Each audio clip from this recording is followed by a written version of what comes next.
side by side in peace and security within secure and recognized borders on the basis of the pre-1967 lines, with Jerusalem as the capital of both states. I thank you. Agradezco. I thank Mr. Yancha for his briefing. I now give the floor to Mr. Ramesh Rajasingam. Thank you, Mr. President. The suffering endured in Gaza over the past 22 months has been nothing short of soul-searing. Our shared humanity demands that this unacceptable catastrophe is brought to an immediate end. Mr. President, I will address three matters today. First, I'm extremely concerned over the prolonged conflict, the reports of atrocities and further human toll that is likely to unfold following the government of Israel's decision to expand military operations in Gaza. This marks a grave escalation in the conflict that has already inflicted unimaginable suffering. Now, for over 670 days, Palestinians in Gaza have endured daily killings and injuries.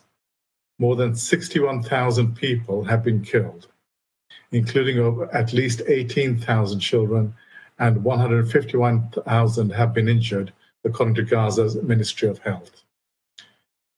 Meanwhile, 50 hostages are believed to remain in Gaza, with those still alive held in inhumane and appalling conditions. Thousands of Palestinians, including women and children, remain in Israeli detention, many held without charge or trial, all the required safeguards. A grim milestone has also been crossed in our sector, the humanitarian community. Over 500 humanitarian workers have been killed in Gaza since hostilities escalated, including at least 167 women. Smear campaigns against aid operations continue unabated. And as we approach World Humanitarian Day, we must insist on the protection of all aid workers. Mr. President, second, humanitarian conditions are beyond horrific. We have frankly run out of words to describe it. Whatever lifelines remain are collapsing under the weight of sustained hostilities, forced displacement, and insufficient levels of life-saving aid.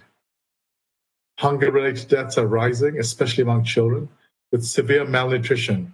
Since the escalation of hostilities in October 2023, the health authorities in Gaza have documented the deaths of 98 children from severe acute malnutrition. 37 alone since the 1st of July, just over a month ago. This is no longer a looming hunger crisis. This is starvation, pure and simple. Each day brings harrowing images of women, men, and children killed and injured while desperately seeking assistance. The situation is untenable, especially for older people, people with disabilities, and children without parental care, and widowed women. Gaza lies in ruins. Almost everyone in Gaza has been forcibly displaced at some point over the past 2 years, and at least once. Palestinians in Gaza have been forced into an area that amounts to less than 14% of the territory, in areas that are not safe and are lacking basic services or shelter. Further, expansion of military operations will make these conditions even worse. Families in Gaza living in insecure and overcrowded conditions, many without shelter. 11% of some 6,500 households surveyed recently by humanitarian partners were reported to be living out in the open. No organization, UN or otherwise, has been able to bring shelter supplies into Gaza since the 2nd of March. The lack of adequate shelter is particularly worrisome, as we know that winter will soon be upon us. Given the scale of repeated displacement and current living conditions, preventing the entry of emergency shelter supplies defies the obligation to allow humanitarian relief for the population in need. The humanitarian system is effectively collapsed, hospitals are not protected, doctors have been killed or detained, and facilities are working without sufficient medical supplies. Water and sanitation infrastructure, already at a critical failing point before the crisis, are now almost completely failing. and social cohesion is unraveling. So how are the people in Gaza expected to survive in these conditions? Mr. President, my third point, the recent military tactical pauses have enabled some positive changes in humanitarian operations. Limited amounts of fuel have been allowed in, and on 5 August, Israeli authorities approved a mechanism for the gradual resumption of controlled commercial goods into Gaza. This has resulted in different types of food returning to markets and a slight decrease in some prices. Our teams on the ground caution us that despite these developments, meaningful change for the population remains elusive, as humanitarian conditions remain largely unchanged. Security conditions have remained volatile, fighting has continued, crossing arrangements have remained inadequate.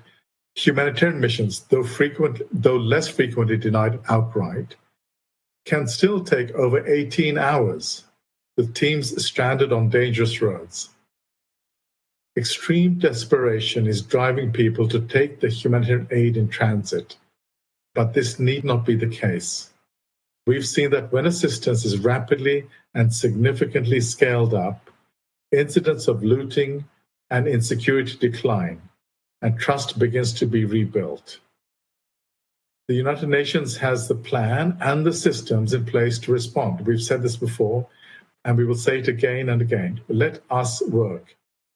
To assist all those in need at scale, we must have predictable access, and the movement of life-saving goods must be more effectively facilitated. It is equally critical that all humanitarian partners on the ground, including international humanitarian organizations, are allowed to deliver life-saving services. Registration processes for non-governmental organizations that the government of Israel introduced earlier this year are concerning and risk further undermining operational capacity and continuity. Mr. President, echoing the Secretary General, I remain deeply concerned about the ripple effects of the expansion of Gaza military operations on the West Bank, where military operations, settler violence, and home demolitions persist at unprecedented and alarming rates. A year ago, the International Court of Justice determined that Israel must bring its unlawful presence, policies, and practices to an end as rapidly as possible. Developments in the West Bank worsen and an existing humanitarian situation that sadly remains less visible, but not because it is less severe, but because the global attention has been drawn elsewhere. Mr. President, Security Council members, and indeed the international community listening,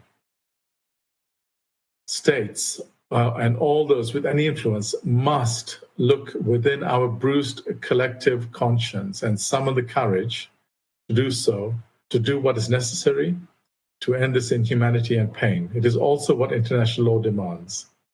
Civilians must be protected, and their essential needs must be met, and hostages must be released unconditionally. Arbitrarily detained Palestinians must be freed. Israel must agree to and facilitate humanitarian relief operations, both into and within the Gaza Strip, to reach the population in need. The International Court of Justice's provisional measures in the case on the application of the Genocide Convention in Gaza remain in place, including the demand that Israel take immediate and effective measures to enable the provision of urgently needed basic services and humanitarian assistance. Life and dignity should be respected for all. International humanitarian law serves as a compass for the conduct in war and is designed to ensure a minimum of humanity.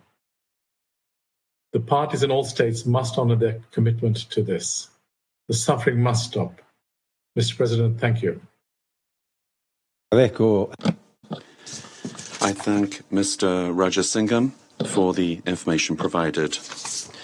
I will now give the floor to the council members who would like to make statements.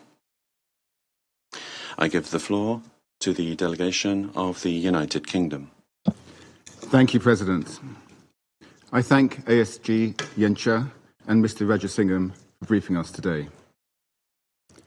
The United Kingdom requested this meeting alongside Denmark, France, Greece and Slovenia in response to the Government of Israel's decision to further escalate its military operations in Gaza. As my Prime Minister said, this decision is wrong, and we urge the government of Israel to reconsider immediately. Expanding military operations will do nothing to bring an end to this conflict. It will not secure the release of the hostages.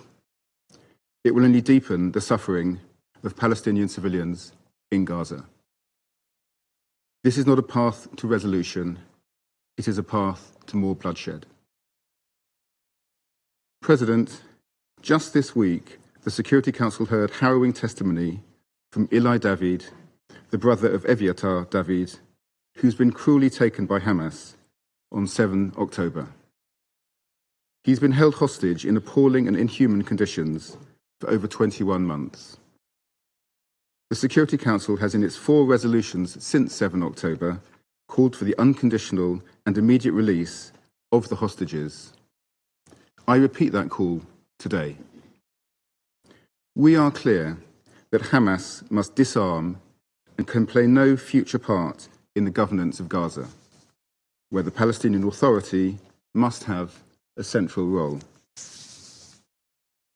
But, as many family members of the hostages have warned, this decision by the Israeli government will do nothing to secure the return of the hostages.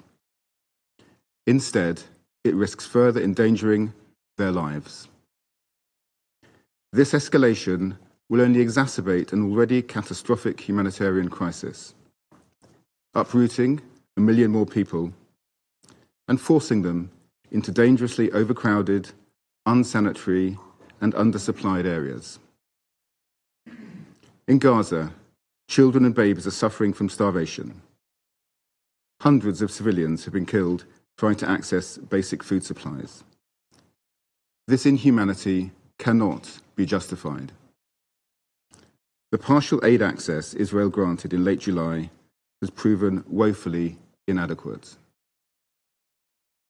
We have a clear message for Israel. Urgently and permanently lift all restrictions on aid delivery. Yesterday, the UK announced a further $11.4 million for OCHA's Occupied Palestinian Territories Humanitarian Fund.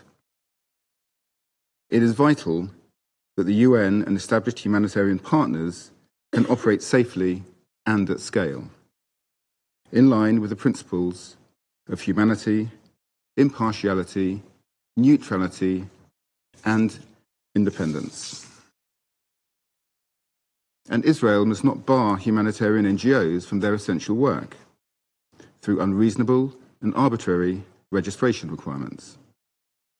All land routes must be opened for essential supplies, including food, baby formula, medicine, shelter, fuel, and clean water. President, a diplomatic solution is possible, but both parties must step away from the path of destruction. We urge the parties to engage in good faith negotiations and to show political will to secure a ceasefire deal and commit to a path to peace. The recent conference on the two-state solution was a powerful demonstration of the international resolve to achieve a brighter future for the region.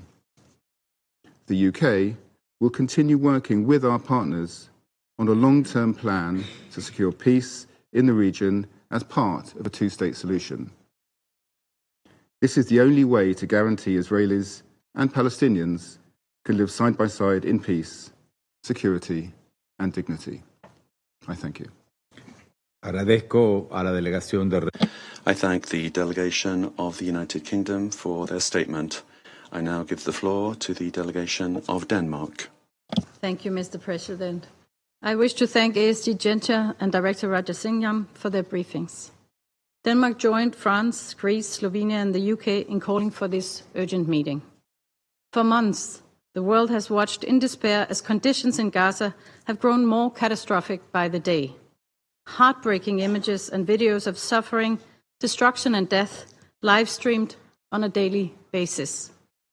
Instead of heeding our call to immediately end the war in Gaza, Israel has chosen to further escalate its offensive. We condemn the Israeli government's decision to expand the military operation in Gaza. We urge Israel to reverse its decision, which will not secure the release of the hostages nor help end the conflict. It will only cause further bloodshed and deepen the suffering of civilians. We categorically reject any forced displacement. The ICJ's advisory opinion on this matter must be fully respected. Any unilateral attempts to alter the demography or status of the Gaza Strip are unacceptable and constitute a clear violation of international law. Mr. President, civilians in Gaza are starving and face severe limitation in accessing humanitarian aid, aid which Israel is obligated to ensure the population receives. According to OCHA, 1 in 3 people in Gaza has not eaten for days, and over 1,300 of them have been killed while seeking food, most of them young men and boys desperately seeking to feed their families. Today, the entire Strip faces famine-like conditions. This is unconscionable. We deplore the killings of starving civilians trying to get food. The alarming frequency and scale of these incidents are simply unacceptable. We reiterate our call for transparent investigations into these incidents. As we have said many times before, Israel must immediately change course. All restrictions on the delivery of humanitarian aid must be lifted. Civilians, including humanitarian and UN personnel, as well as civilian infrastructure, must be protected in accordance with international law. We must return to the UN-led humanitarian aid system at once. Humanitarian aid must cease to be politicized and used as a political bargaining chip in Gaza. Denmark firmly condemns the heinous terrorist attacks on 7 October 2023 perpetrated by Hamas. There can be no justification for this attack, nor for the continued maltreatment of the remaining hostages. However, Israel's response must be exercised in compliance with international law and with full respect for international humanitarian law. The fight against terrorism cannot come at the expense of the rules that safeguard humanity. To conclude, Mr. President, the violence in Gaza must end.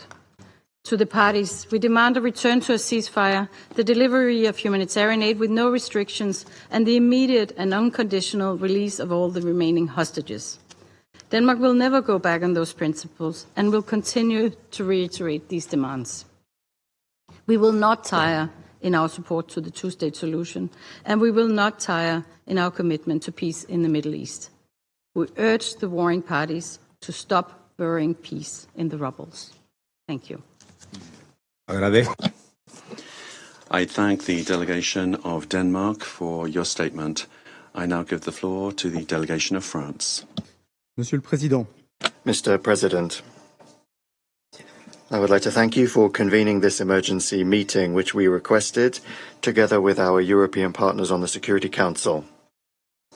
I also thank the Assistant Secretary General, Mr. Miroslav Jenča, and Mr. Ramesh Rajasingham from OCHA for their briefings today.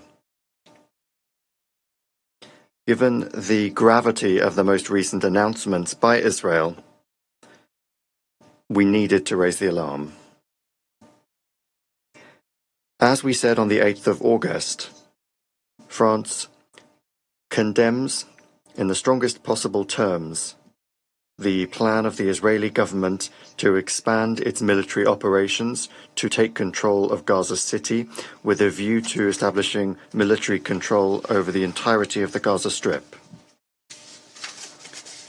France calls upon the Israeli government to reverse that decision. France recalls its firm opposition to any plan for the occupation, annexation and settlement of the Gaza Strip and the forced displacement of its population. Such actions would constitute further violations of international law of an extreme severity that are contrary to the fundamental principles upon which this organization is built and which contradict the advisory opinion of the International Court of Justice of the 19th of July 2024. They would also represent a threat to regional security and would lead to an absolute impasse. The extension and intensification of Israeli military operations in the most densely populated areas of Gaza would have dramatic humanitarian consequences in Gaza City, but also in the rest of Gaza. Civilians are already living in horrifying conditions. The images of children dying of hunger or civilians being targeted as they try to find food are unbearable. It is essential that Israel comply with its obligations under international humanitarian law. Announcements and half measures are not good enough. The civilian population and infrastructure must be protected. Israel must urgently open up all crossing points to allow for the immediate, massive, safe, and unhindered delivery of humanitarian assistance across the territory. Israel must allow the United Nations and all humanitarian actors, including international non-governmental organizations, to operate freely and in full security. The implementation of the decision of the Israeli government will in no way contribute to the security of Israel and its nationals, in particular that of the hostages that are still held by Hamas in Gaza. France once again robustly calls upon Hamas to ensure their immediate unconditional release and to seize upon the ceasefire proposals rather than to, through its obstructionist attitude, to continue the plight of the population of Gaza. France calls for the disarmament of Hamas and for its surrender. Mr. President, the future of the Gaza Strip must be in the context of a future Palestinian state run by the Palestinian Authority. France will continue to mobilize for the implementation of the two-state solution, which is the only solution that can guarantee lasting peace and security for Israelis and Palestinians. And we did this at the New York conference that we co-chaired with Saudi Arabia. We call upon all states to join this collective momentum by endorsing the New York Declaration, which proposes concrete measures to preserve the two-state solution and to work towards the stabilization of the Gaza Strip. It also proposes the deployment of a temporary international stabilization mission to ensure the security of Israelis and Palestinians. Mr. President, after 22 months of suffering, the immense pain endured by the population of Gaza and the hostages must end immediately. For that reason, we call upon the government of Israel to reverse its decision to take military control of the Gaza Strip. France reiterates its call for an immediate and permanent ceasefire, for the release of the hostages, and for the massive, unhindered delivery of humanitarian assistance. Thank you. Agradezco a la delegación. I thank the delegation of France for their statement. I now give the floor to the delegation of Greece. Thank you, Mr. President, and thank you for convening this urgent meeting upon the request of the European members of this Council. I also wish to thank Assistant Secretary General Mr. Miroslav Jenca and OCHA Director Mr. Ramesh Rajasingham for their briefings. Only days ago, the international community gathered in New York with a clear yet urgent message. The war in Gaza must end, the two-state solution must be realized, Palestinians, Israelis, and all peoples of the region deserve a fair chance at peace. Yet, recent developments seem to have pushed this proposal further out of reach. We condemn Israel's decision to further expand its military operations in Gaza, and we urge Israel to reconsider it. Such actions would endanger the lives of all civilians in Gaza, deepen the humanitarian suffering, and exacerbate the anguish over the fate of the remaining hostages. They would also worsen the already dire humanitarian situation in Gaza and risk further loss of life and large-scale displacement of Palestinians. We strongly oppose any attempts to forcibly displace the Palestinian population and reiterate that any potential annexation of Gaza or any other part of the occupied Palestinian territories would contravene international law and numerous Security Council resolutions, including Resolution 2334, would jeopardize regional stability and security and would undermine the prospect of a two-state solution.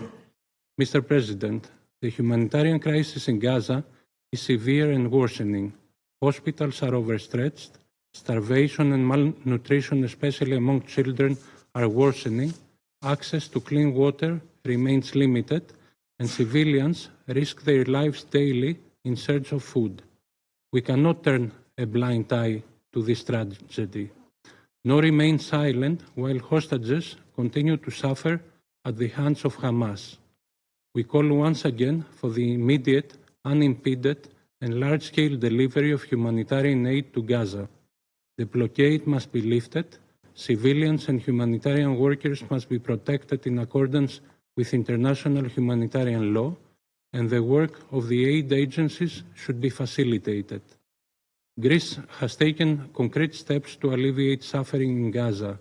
Just yesterday, in close cooperation with the European Union and other partners of the region, we conducted an airdrop of food supplies over Gaza. We also stressed the need to fully implement the humanitarian steps agreed upon between Israel and the European Union to improve the situation in Gaza. The expertise of the United Nations systems, particularly UNRWA, is pivotal. In addition, OCHA, as we have just heard again today, has repeatedly expressed its readiness to initiate a UN-coordinated humanitarian plan in the event of a ceasefire or pause in hostilities. We reaffirm our unwavering support for the agency in this regard. Mr. President, Greece's position remains principled and consistent. We have repeatedly condemned the atrocities of October 7. Hamas rule in Gaza must end. All hostages must be released immediately and unconditionally. At the same time, the humanitarian crisis in Gaza must be addressed without delay, and we remain steadfast in our support for the international call to implement the two-state solution. Mr. President, violence in all its forms is never the answer. Dialogue and diplomacy are the only viable path to lasting peace. We therefore call on both parties to agree to an immediate and permanent ceasefire, to secure the release of all hostages, and to advance efforts towards a two-state solution in line with relevant Security Council resolutions, while guaranteeing Israel's right to exist in peace and security. I thank you. Agradezco. I thank the delegation of Greece for your statement. I now give the floor to the delegation of Slovenia. Thank you, Mr. President. Thank you for convening the urgent meeting at the request of the members of the Council, including my own country, Slovenia. We thank Assistant Secretary General Jenča, as well as Director Rajasingham, for their briefings. Mr. President, each time we come to this chamber to discuss the situation in Gaza, we come thinking that we cannot possibly reach new depth. And yet, we convene again today, following the reprehensible announcement by the Israel cabinet that it intends to expand its military campaign and take control of the Strip. A plan of horror and destruction. A new law, which Slovenia utterly rejects. A new law which will end in mass civilian casualties and suffering. A new law which will make Israelis less safe in the short and long term. A new law, in spite of continuous appeals from the international community and from the numerous voices from Israel to end the war. Colleagues, Israel's decision directly contradicts the July 2024 advisory opinion of the International Court of Justice, which declared that Israel must end its unlawful presence in the occupied Palestinian territory. It shows contempt towards the two-state solution, which was resoundingly reinforced by almost the entire international community at a conference held just 2 weeks ago, and which remains the official position of this Council, codified through its resolutions. Slovenia expresses its firm condemnation of this plan, and we call for its immediate reversal. Mr. President, Gaza's death toll is simply staggering. Israel has pursued a deliberate policy of starvation, of manufacturing a famine to pursue political and military gains, in a clear and blatant violation of international humanitarian law. The aerial photos which have emerged of Gaza in recent days show nothing but total destruction, a piece of land reduced to dust. And now we are faced with the prospect of further military escalation, of more violence, of an operation which will undoubtedly wreak havoc on civilians in Gaza and the hostages alike. Obvious questions arise. What will happen to those surviving Palestinians once Israel launches its takeover, particularly the 1 million people living in Gaza City, whose lives already hang in the balance, exhausted by attacks and denied aid? We will not be able to claim that we didn't know. We know that civilians are destined to suffer further mass casualties. We know that they will be displaced once more, chased from corner to tiny camps, or even beyond. What will become of the hostages? Just 4 days ago, we heard the heartbreaking testimony of Eli David, brother of Eviatar David, who is still held hostage by Hamas in Gaza. He told us in clear terms that we cannot wait any longer. Who, if not this Council, can stop the killing? Every minute counts for Eviatar. Every minute counts for countless civilians caught in the fire in Gaza. We cannot simply accept a forever war and the continued destruction and traumatization of generations of Palestinians and Israelis. Ambassador Mansour on Tuesday used the words, "We chose peace." The Palestinian Authority has made commitments to comprehensive reforms necessary to govern Gaza and the West Bank. Does the Israeli leadership have the moral clarity to abandon military adventurism and choose peace? Does Hamas have the courage to choose peace, disarm, and to release the hostages immediately and without condition in full dignity? Colleagues, all civilians in Gaza, Israelis and Palestinians, are hostages. Our responsibility to move to protect them against upcoming military onslaught weighs heavy on our shoulders, including as an elected member of this Council. The impunity felt by the occupying power needs to be stopped. We listen and we hear a global cry for the war to stop, for hostages to be freed, for aid to flow in. We need to take action. That's why this Council was created, and that's why the Charter provided the Council with many tools to maintain peace and security. We stand ready to do whatever it takes to stop the killing and suffering. Thank you. I thank the delegation of Slovenia for their statement.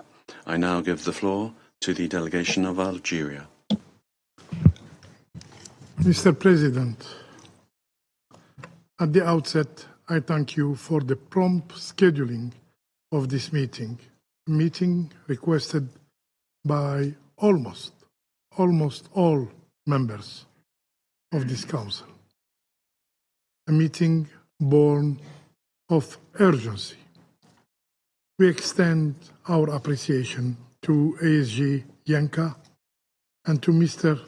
Rajasingham for their sobering briefings on the catastrophic reality in Gaza.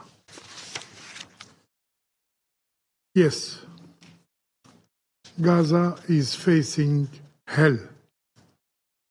It is in the hands of an occupying power that threats the international peace and security. Algeria condemns in the strongest terms the decision of the Israeli cabinet to displace the entire population of Gaza City and northern Gaza, and to impose full military control of the Gaza Strip, as if Gaza was not already under occupation, as if Gaza was not already under inhuman siege. These are war crimes, and those who draw their maps in blood must not walk in the shadow of impunity. Justice must call them by name. There must be accountability. Mr. President, after 22 months of forced displacement, 22 months of starvation, 22 months of ethnic cleansing, such an operation would not merely ruin Gaza. It will just annihilate what remains of it. As if killing more than 62,000 people were not enough. As if killing more than 18,000 children for God's sake, were not enough. As if killing more than 12,000 women were not enough.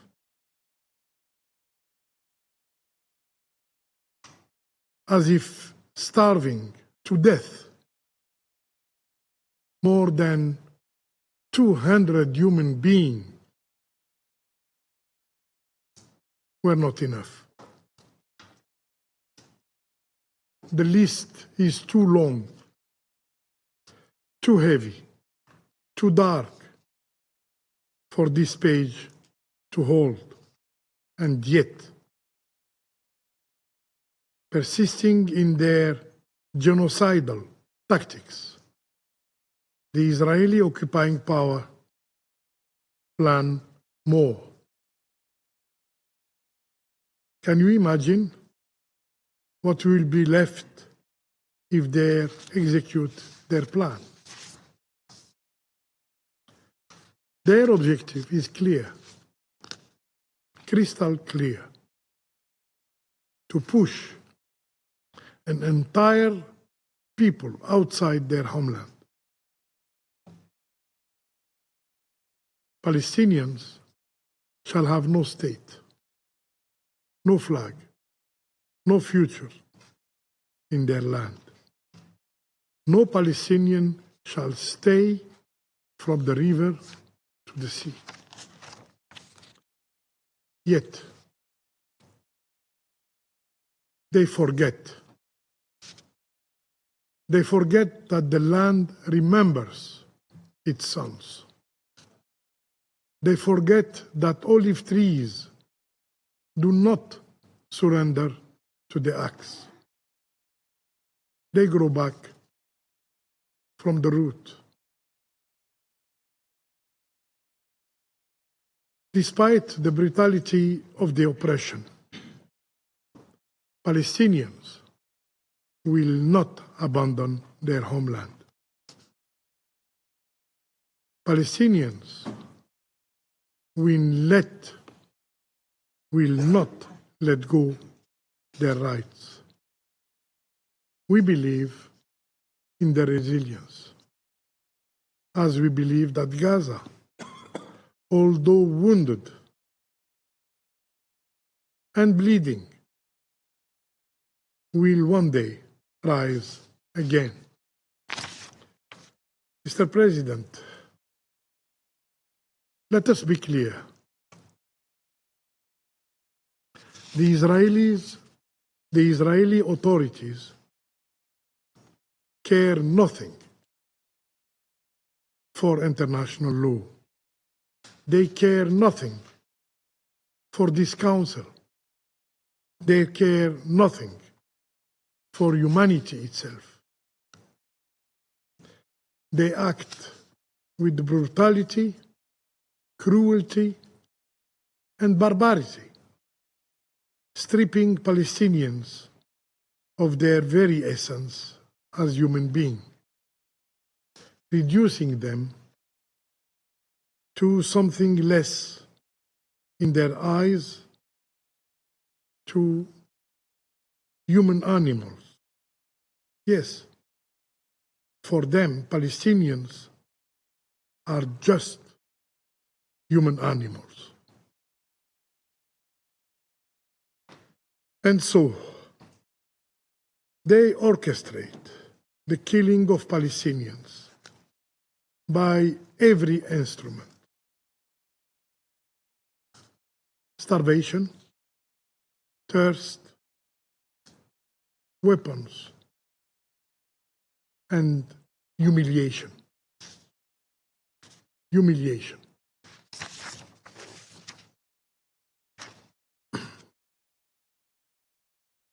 Mr. President, faced with this genocide, every voice has risen. The International Court of Justice investigates the plausible crime of genocide by the Israeli occupying power. The International Criminal Court pursues those who sign their names in the records of war crimes. The General Assembly condemns repeatedly the occupation and demands its end. The United Nations Human Rights Council counts the wounds and denounces its violation. And yet, in this chamber,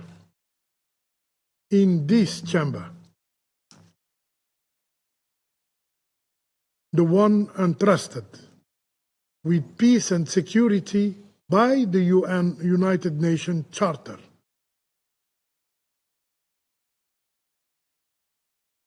sits. The Council sits silent. The Council says nothing. And silence is not neutral. Silence kills. Mr. President, the Security Council must rise to defend the child clutching the last crumb of bread. Rise to shield the mother searching for her sons under rubbles. Rise to help the father wounded while seeking help to feed his kids. Rise to break the silence, to break the cycle of impunity. This Council must act decisively resolutely by resorting to its utmost tools to act under Chapter 7 of the Charter. The hour has come to impose sanctions on the hand that steals the land, on the flag that flaps over ruin. The hour has come to impose sanction on the enemy of humanity. I thank you. Agradezco. I thank the delegation of Algeria for their statement. I give the floor to the delegation of Somalia.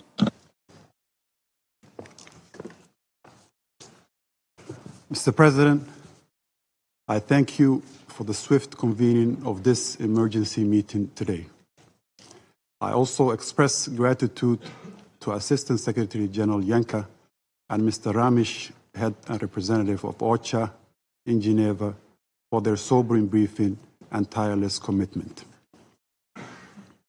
In the last 48 hours, Israel's announcement of its intention to impose military control over the entire Gaza Strip is not an abstraction. It's a chilling blueprint for the next chapter of its devastation to come. For the 2 million people still trapped in Gaza, this means the escalation of what has already become hell on earth, literally and figuratively, leading to the world's worst man-made famine. It's a death sentence for civilians where over 60,000 Palestinians have been killed since the escalation began, the majority of them women and children. More than 150,000 have been injured, and 90% of Gaza's population are now internally displaced, many living in makeshift shelters without clean water or food. The expanded military assault will make survival impossible for the civilian population. The International Court of Justice, in its recent advisory opinion, reaffirmed the legal obligation of Israel regarding the occupied Palestinian territory. The court was unequivocal.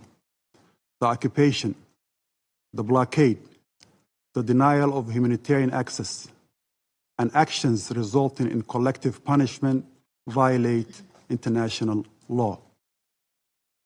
The continued targeting of essential services and the forcible displacement of the Palestinian people from their land in Gaza or the West Bank, including East Jerusalem, directly contradicts the principles this Council exists to uphold.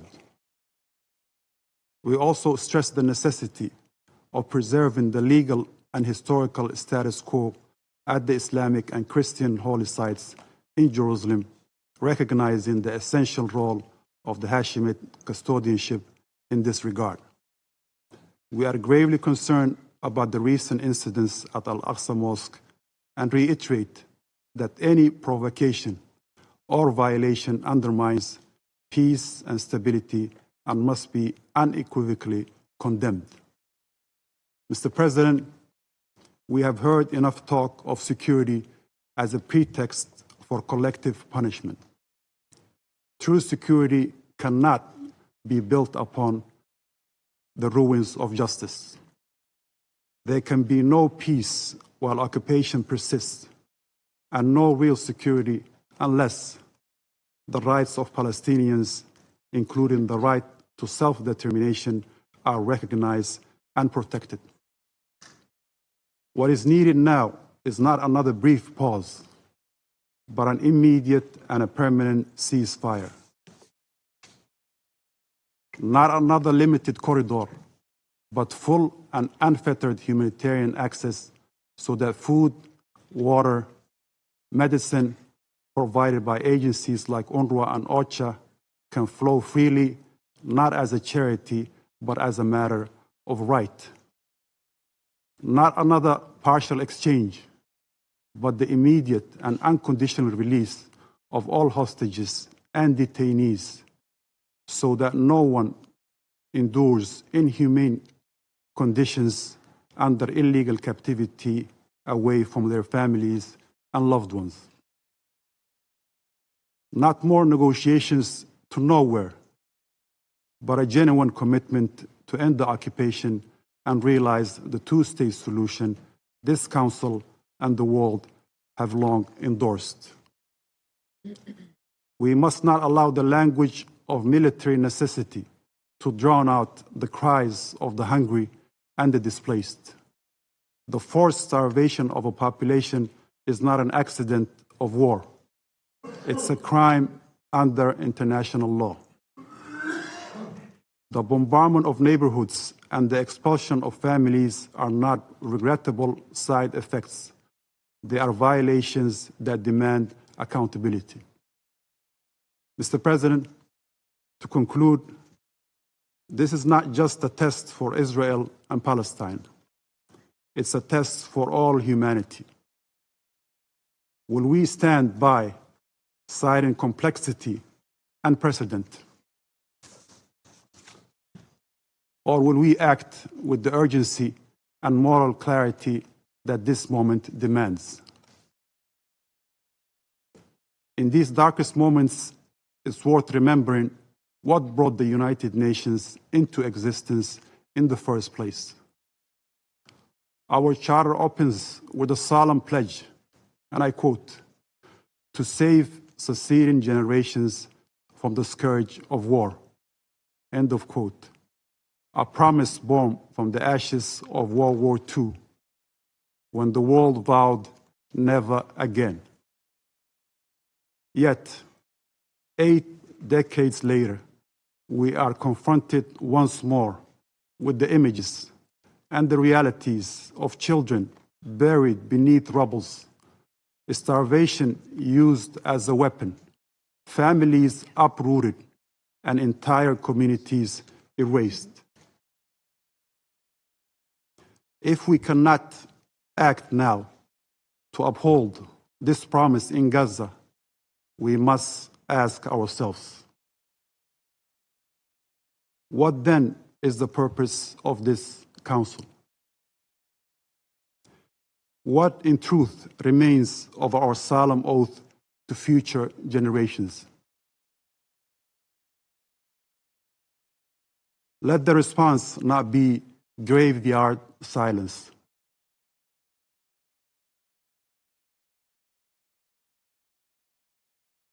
And silence in moments like these is not neutrality.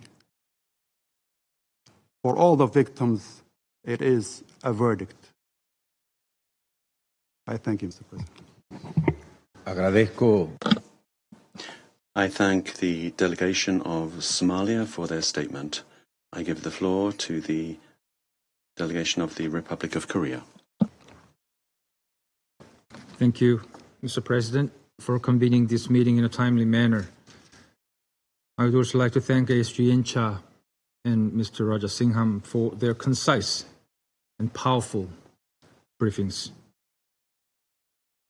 The Republic of Korea is gravely concerned by the Israeli Security Cabinet's recent approval to expand the war in Gaza and occupy Gaza City, as this plan entails significant and multifaceted risks.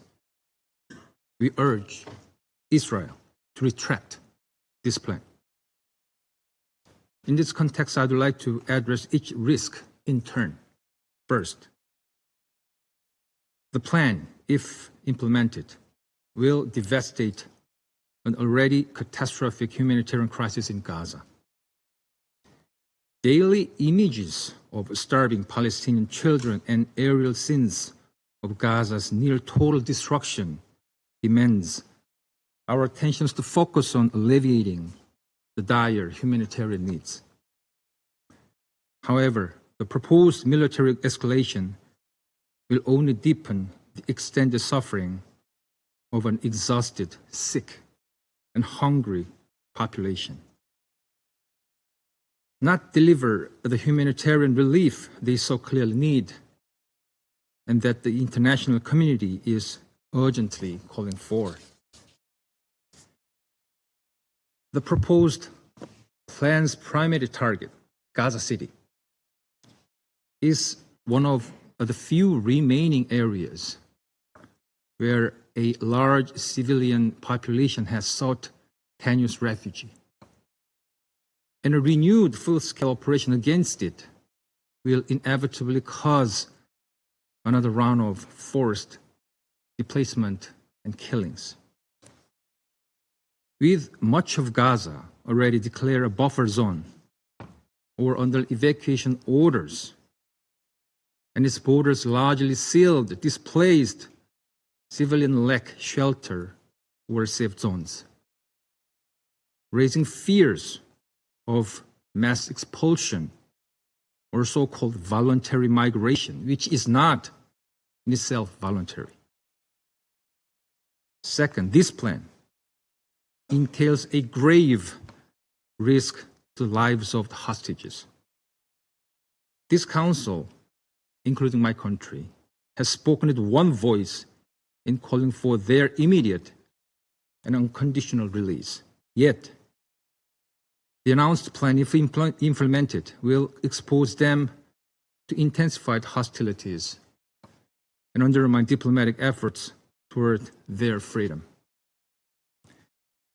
While Israel claims that it will push for the release of the hostages through decisive military victory, such an outcome could make it more difficult to bring the hostages home, a concern voiced by their families. Hamas' explicit warning that any further military expansion could risk the hostage, which the Republic of Korea resolutely condemns, adds further weight to this concern. Meanwhile, we remind Hamas that the release of all hostages is imperative to prevent any further deterioration to the situation. Hamas' continued holding of hostages, despite the ongoing despair of innocent civilians in Gaza, is unjustifiable. Under any excuse, nothing but a contemptible act. Third, Israel should not undermine the prospect of a two-state solution and regional stability. The Republic of Korea has continuously reiterated our full support for the two-state solution, along with the vast majority of the international community, in line with relevant UNSC resolution, including Resolution 2334, as the only viable path forward to bring peace, security, prosperity, and dignity to all people in the region. Yet Israel's plan encompasses so many elements incoherent to the resolution, which can result in seizing full control of Gaza while rejecting the Palestinian Authority. These actions are exactly the opposite of what the resolution aimed for: peaceful and sustainable coexistence of Israel and Palestinians. Israel must therefore not only retract the plan, but also cease any annexation efforts, including its West Bank settlement activities, which are clearly illegal under international law. In closing, Mr. President, let me make a final remark. As a representative from a long divided, once war-torn nation, the Republic of Korea understands, perhaps more than most, the tragic consequences of protracted conflict. as well as the urgency of multilateral assistance and humanitarian aid. Our history powerfully teaches us that military force alone cannot guarantee permanent peace and security. It can only defer the recurrence of conflict. This is why, despite the persistence of challenging circumstances, we remain committed to resolving differences through dialogue and cooperation rather than through force. We therefore call once again on all relevant parties to sincerely engage with ongoing mediation efforts of the international community aimed at securing ceasefire, releasing the hostages, and mobilizing and ensuring unhindered and dignified aid to Gaza at scale. Only through a genuine dialogue, sustained commitment, and mutual compromise can we hope to construct the robust foundation for a just and durable peace for all. I thank you, Mr. President. Agradezco a la I thank the Republic of Korea for their statement. I give the floor to Sierra Leone. Thank you, Mr. President. Thank you for convening this emergency meeting at the request and with support of almost all of the members of the Security Council. I also thank Assistant Secretary General Yencha and Mr. Rajasinghan for their valuable briefings. Sierra Leone expresses its full solidarity with the leadership and personnel of the United Nations and all humanitarian partners who, despite immense challenges, continue to serve humanity with courage and dedication. Mr. President, colleagues, the decision by the Israeli Security Cabinet to take control of Gaza City through an expanded military operation has shocked and alarmed the international community and capitals across the world. As underscored in the Secretary General's statement on the issue, this represents an extremely dangerous escalation that will deepen the already catastrophic humanitarian crisis in Gaza, cause further mass displacement, and increase civilian casualties in a territory already devastated by months of bombardment. If implemented, such reoccupation or annexation would constitute a grave breach of international law, including international humanitarian law. It reflects collective punishment of the Palestinian population through indiscriminate and systemic attacks on civilians and obstruction of urgently needed humanitarian assistance, both prohibited under the Geneva Conventions. This course of action is in direct contravention of International Court of Justice's 2024 advisory opinion on the legal consequences of Israel's policies and practices in the occupied Palestinian territory, including East Jerusalem, and is contrary to binding Security Council resolutions, including 242 of 1967 and 2334 of 2016. These instruments reaffirm the inadmissibility of acquiring territory by force, the illegality of settlement activity, and the imperative of ending the occupation that began in 1967. As the Secretary General has further warned, there will be no sustainable solution to this situation, to this conflict, without an end to this unlawful occupation and achievement of a viable two-state solution. Gaza is and must remain an integral part of a Palestinian state. End of quote. The scale of the humanitarian crisis is unprecedented. Over 61,000 civilians killed, 152,000 wounded, and the entire population on the brink of famine, according to the latest IPC alert. Humanitarian workers themselves are going without daily meals as access is blocked. Inaction by this Council and member states with influence will only lead to further destruction, loss of life, and the erosion of human dignity. Mr. President, the plight of the remaining hostages is a matter of serious concern, and Sierra Leone reiterates its call for their immediate and unconditional release. However, the situation cannot be used to justify violations of international law. Measures of collective punishment or the unlawful annexation of territory. International law requires that civilians be protected at all times, without exception. Reoccupation and annexation will not address Israel's legitimate security concerns. On the contrary, such measures are likely to deepen hostility, entrench instability, and delay the normalization of relations with its neighbors.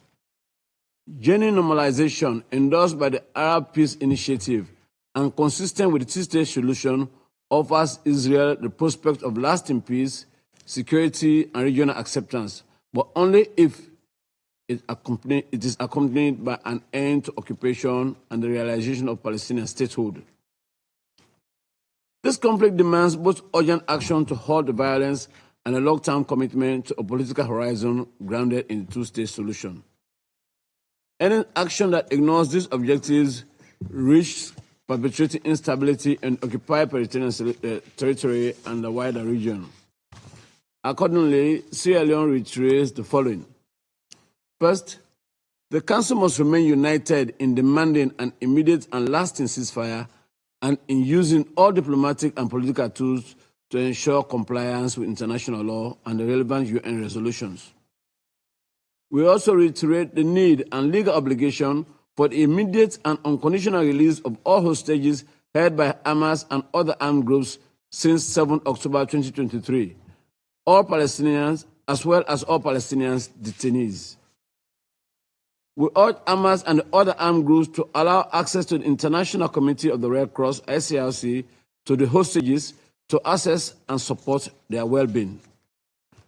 Second, in line with the ICJ's provisional measures of 24 May 2024, Israel must, in full cooperation with the United Nations, ensure the unhindered provision at scale of basic services and humanitarian aid throughout Gaza, in full respect of international humanitarian law.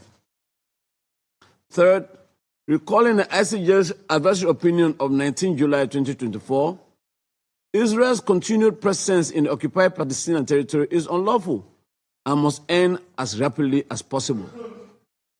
All policies and actions that harm the civilian population or undermine the viability of the two-state solution must cease immediately. Fourth, accountability is essential. The Council must act to end the cycle of impunity that has allowed violations to persist for decades. All grave breaches of international law, including annexation, must be met with consequences. Mr. President, for decades, the United Nations has provided a clear framework for peace. Two states, Israel and Palestine, living side by side in peace and security within internationally recognized borders, with Jerusalem as their shared capital. These are not aspirational ideals. They are obligations arising from the resolutions of this Council and the principles of the UN Charter. The decision to reoccupy Gaza moves in the opposite direction, from law towards chaos, from diplomacy towards escalation. It risks destroying what remains of the credibility of the political process and further diminishing prospects of a negotiated settlement. The Council must reject any action that seeks to alter the status of Gaza by force and must reaffirm unequivocally that Gaza is an inseparable part of the Palestinian state. We must work collectively to uphold international law, to end the occupation, and to realize the vision of two states living in peace, security, and mutual recognition. The time for principled and decisive action is now. I thank you. I thank the delegation of Sierra Leone for their statement. I give the floor to the delegation of the United States. Thank you, Mr. President. Thank you, Assistant Secretary General Yensha and Director Rajasingham, for your briefings. Mr. President, the United States government believes that today's meeting is emblematic of the counterproductive role that far too many governments on this Council and throughout the UN system have played on this issue. Meanwhile, The United States has been working tirelessly to free the hostages, end this war, and give civilians in Gaza a future free of Hamas. To do so, we need to place responsibility where it lies, with Hamas, and hold it and other Gaza terrorist organizations fully accountable. Today's meeting, like so many other recent actions, undermines those efforts. Israel has accepted 3 ceasefire proposals. Hamas consistently rejected them. It is not negotiating in good faith. We know this because we are in the room. The simple truth is that this war could end today if Hamas let the hostages and all of Gaza go free. Remarkably, instead of pressuring Hamas, members of this body have encouraged and rewarded its intransigence, actively prolonging the war by spreading lies about Israel, the Gaza Humanitarian Foundation, and the United States, and by handing propaganda victories to terrorists. Mr. President, the most recent round of negotiations collapsed because Hamas drew encouragement from efforts to target Israel with libels and lies, the ill-conceived and performative two-state solution conference, and unilateral announcements regarding recognition of a Palestinian state. Just days ago, a Hamas official touted the wave of recognition announcements as a result of the atrocities of October 7th. This is a disgrace. The government of Israel did not make its decision to advance its military campaign in a vacuum, but after months of Hamas's intransigence. Hamas refuses to accept a ceasefire and continues to torture the hostages. The United States supports Israel's right to defend itself against Hamas's terrorism, and ultimately, Israel has a right to decide what is necessary for its security and what measures are appropriate to end the threat posed by Hamas and other similar groups. It is unfortunate that members have again taken advantage of today's meeting to accuse Israel of genocide.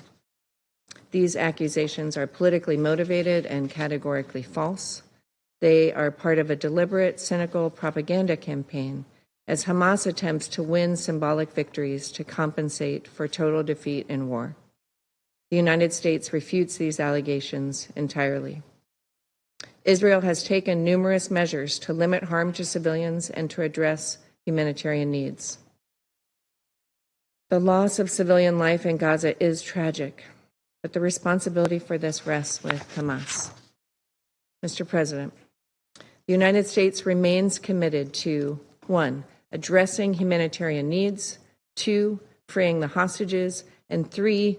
Achieving peace. Too often, members of this council spotlight only the first without acknowledging that the 3 issues are interrelated. No one wants to see innocent Gazans go hungry or thirsty. President Trump has addressed this, and he has said that the United States is going to be even more involved in these efforts. The United States has stepped up support for the secure delivery of humanitarian aid because the international community has failed to prevent Hamas from diverting it and using it to support terrorism and oppression. The United States continues to work tirelessly to feed hungry civilians in a way that denies Hamas the opportunity to benefit. The Gaza Humanitarian Foundation is critical to that effort as it continues to supply food directly into the hands of civilians. The GHF has distributed over 110 million meals, all while preventing Hamas looting. We call upon the UN to take advantage of the steps Israel has taken, including humanitarian pauses and designated corridors, as well as to work with the GHF, which has demonstrated it can securely deliver aid to civilians in Gaza. As Ambassador Huckabee has said, we support the GHF scaling up to 16 distribution sites to address critical needs. Mr. President, just last week, this Council heard evidence that Hamas continues to starve innocent people held hostage underground and on the verge of death. We cannot allow this to happen. We must hold Hamas accountable. The United States has made clear on multiple occasions that Hamas must be removed from power. As long as it remains, there will not be peace, not for Israel and not for the Gazans who deserve to begin a new chapter free of Hamas. The United States calls upon members of the Security Council and all countries to demand that Hamas immediately release all hostages, living and dead, and lay down its weapons and end this terrible conflict. I thank you. Agradezco. I thank the delegation of the United States for their statement. I give the floor to the delegation of Guyana. Mr. President, thank you for convening this meeting with the urgency that the situation demands. I also thank Assistant Secretary General Yencha and Mr. Rajasingham of OCHA for the information provided. Mr. President, after months of public expressions from various Israeli officials, we are confronted with the decision of the Israeli Security Cabinet to occupy Gaza City by 7th October 2025. The implementation of this decision will engender the forcible displacement of hundreds of thousands of Palestinians and would further undermine the two-state solution. We call on Israel to reverse this reprehensible decision. In both Gaza and the occupied West Bank, including East Jerusalem, we are witnessing in real time and on a daily basis decisions and actions that violate international law and threaten regional and international peace and security. It is striking, Mr. President, that Israel continues to announce to the world beforehand, including in this Council, decisions that would violate international law if implemented. We have witnessed this with UNRWA and more recently with OCHA. This decision to take full control of Gaza is the latest installment in Israel's contemptible actions against the Palestinian people.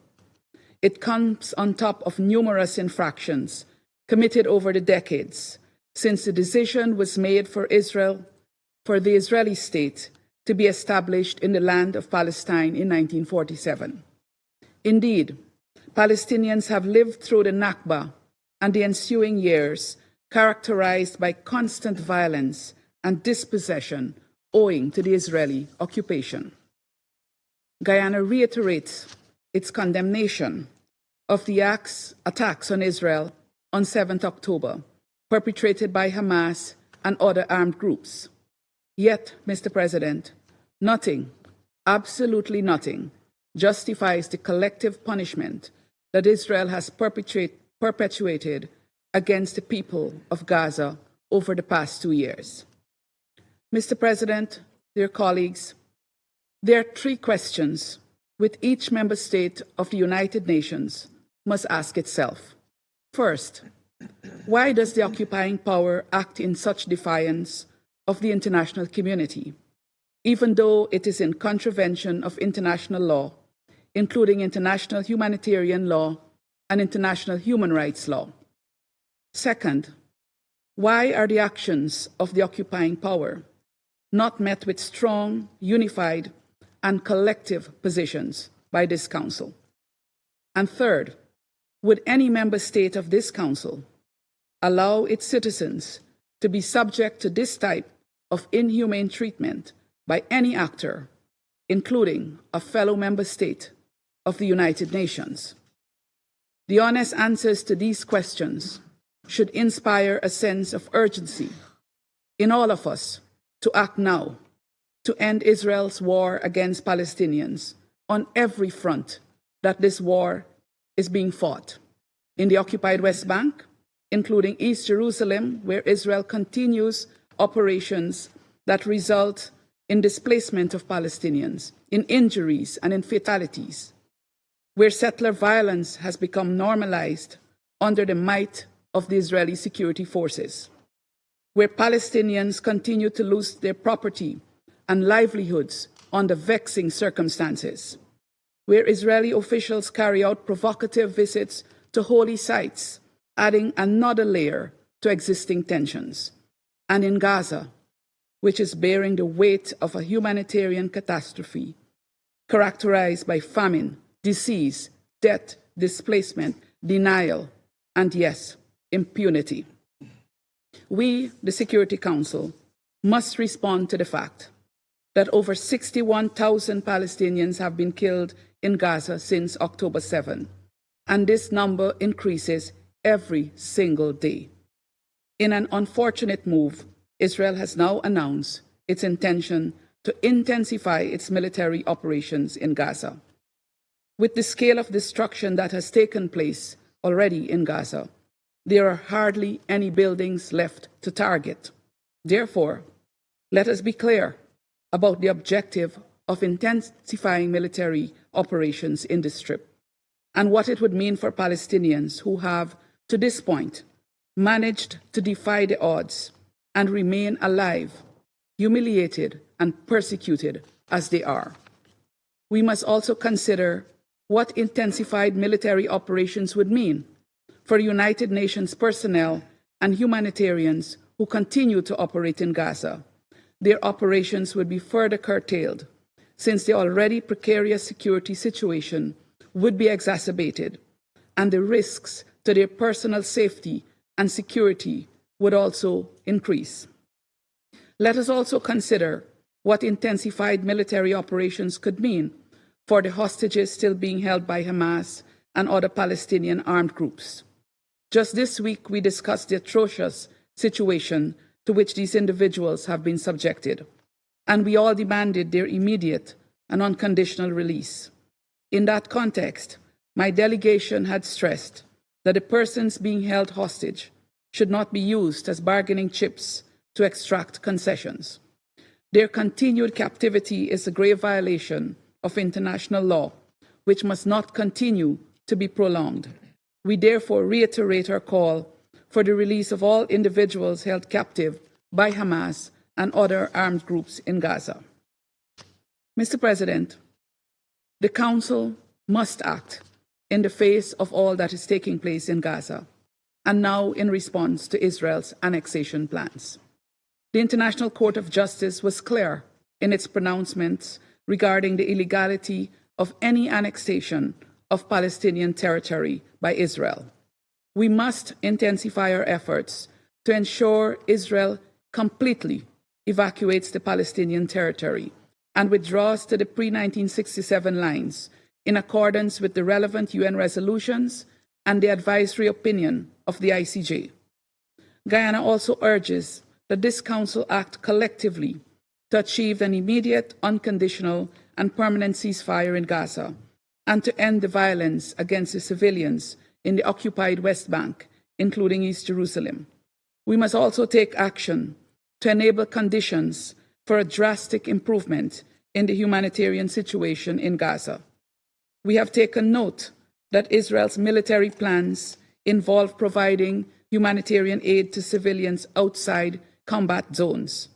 Unfortunately, the operations of the Gaza Humanitarian Foundation have already provided us with enough information on what the provision of aid by the GHF looks like: inadequate, dangerous, and limited in reach.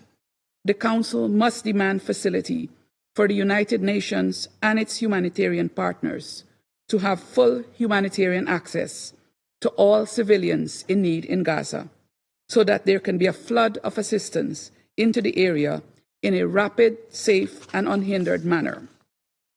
Actions by other UN member states must also complement Security Council action.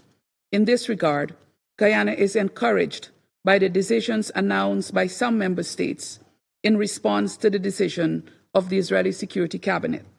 Every member state has a responsibility to ensure that it is not contributing in any way to the perpetuation of the war in Gaza, and therefore to the attempts to annihilate the Palestinian people.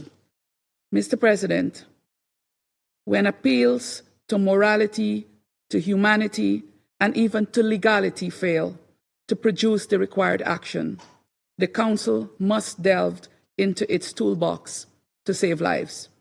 We have long reached this point, and Guyana is prepared to act with fellow Council members to take the relevant decisions. I thank you. I thank the delegation of Guyana for their statement. I give the floor to the delegation of Pakistan. Thank you, Mr. President. Once again, we meet here in this council as Gaza bleeds under systematic, premeditated, and deliberate violations of international law, including international humanitarian law, this Council's own resolutions, and binding orders of the ICJ. And all of this committed with impunity by Israel, the occupying power. President, I would like to thank Assistant Secretary General Miroslav Zhencha and Mr. Ramesh Rajasingham of OCHA for their sobering briefings.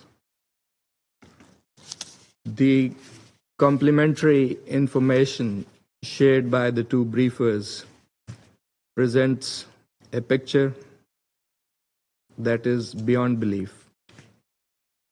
A tragedy unfolding before our eyes, in our clear sight, and unfortunately, in this time and age.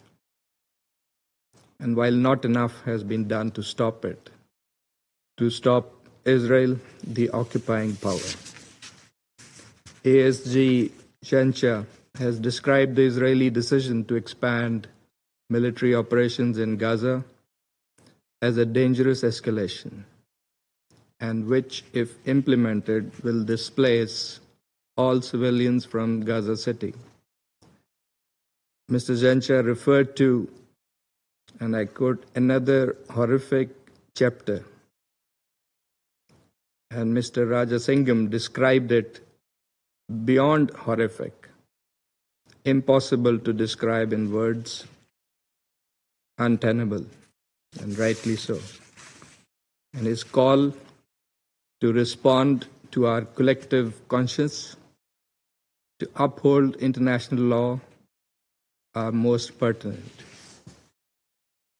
Mr. President, the Prime Minister of Pakistan has strongly condemned the Israeli cabinet's decision to take control of Gaza City, calling it a dangerous escalation in an already catastrophic war against the people of Palestine.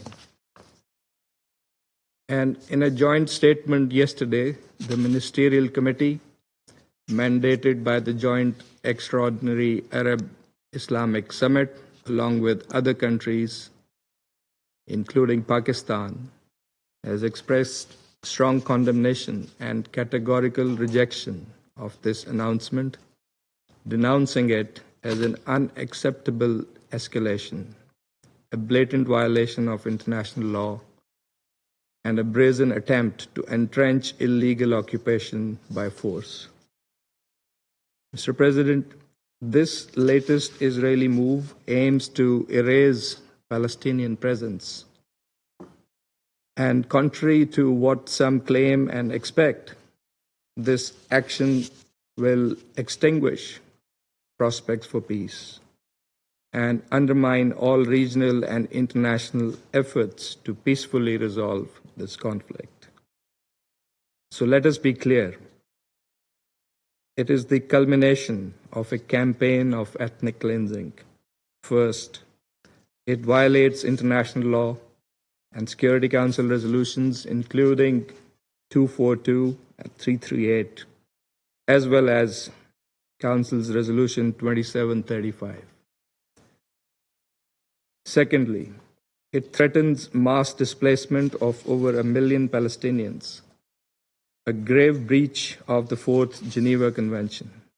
And thirdly, it actually follows a clear pattern that we have seen: sustained bombardment, killing and maiming of thousands, destruction of an entire infrastructure, dismantling of humanitarian systems, forced starvation and displacement, all culminating in occupation under the pretext of security. Those shielding Israel from accountability through political cover, military support, or diplomatic protection are complicit and must share responsibility. They must reconsider their policies, for history will judge them harshly. Mr. President, Gaza is enduring a full-scale humanitarian catastrophe. For nearly 2 years, it has suffered indiscriminate bombardment, total blockade, and deliberate deprivation and starvation, while violence and dispossession escalate in the West Bank and East Jerusalem. The so-called humanitarian system is a cruel illusion. Famine is rampant. Civilians are being shot trying to collect food. And as the distinguished representative of Slovenia rightly questioned,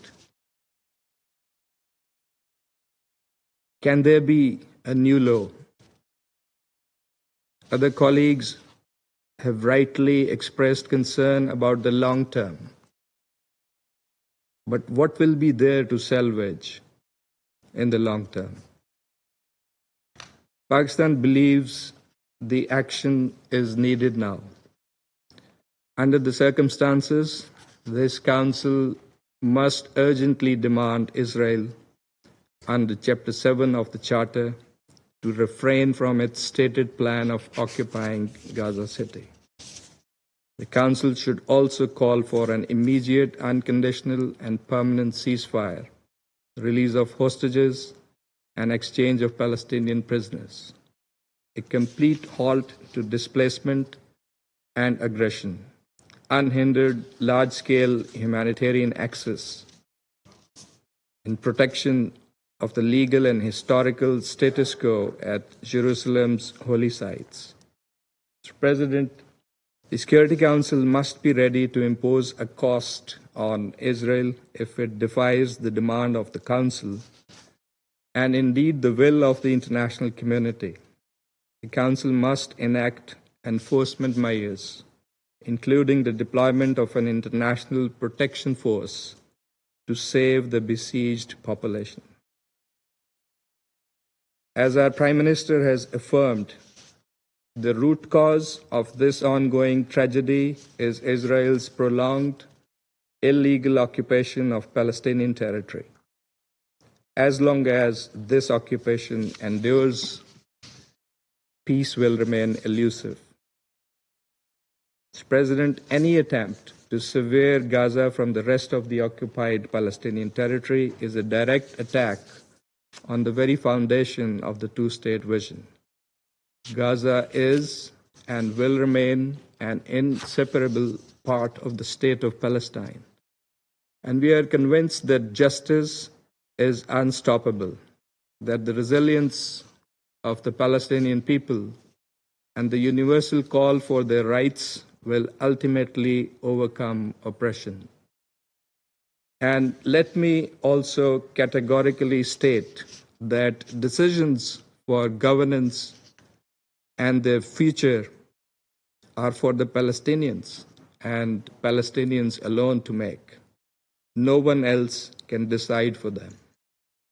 Pakistan reaffirms full support for the Palestinian people's legitimate rights, including right to self-determination and the establishment of an independent, viable, and contiguous state of Palestine based on pre-1967 borders, with Al-Quds al-Sharif as its capital.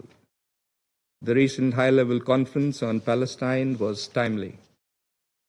It must now be followed by coordinated international action to realize long overdue peace and justice in the region.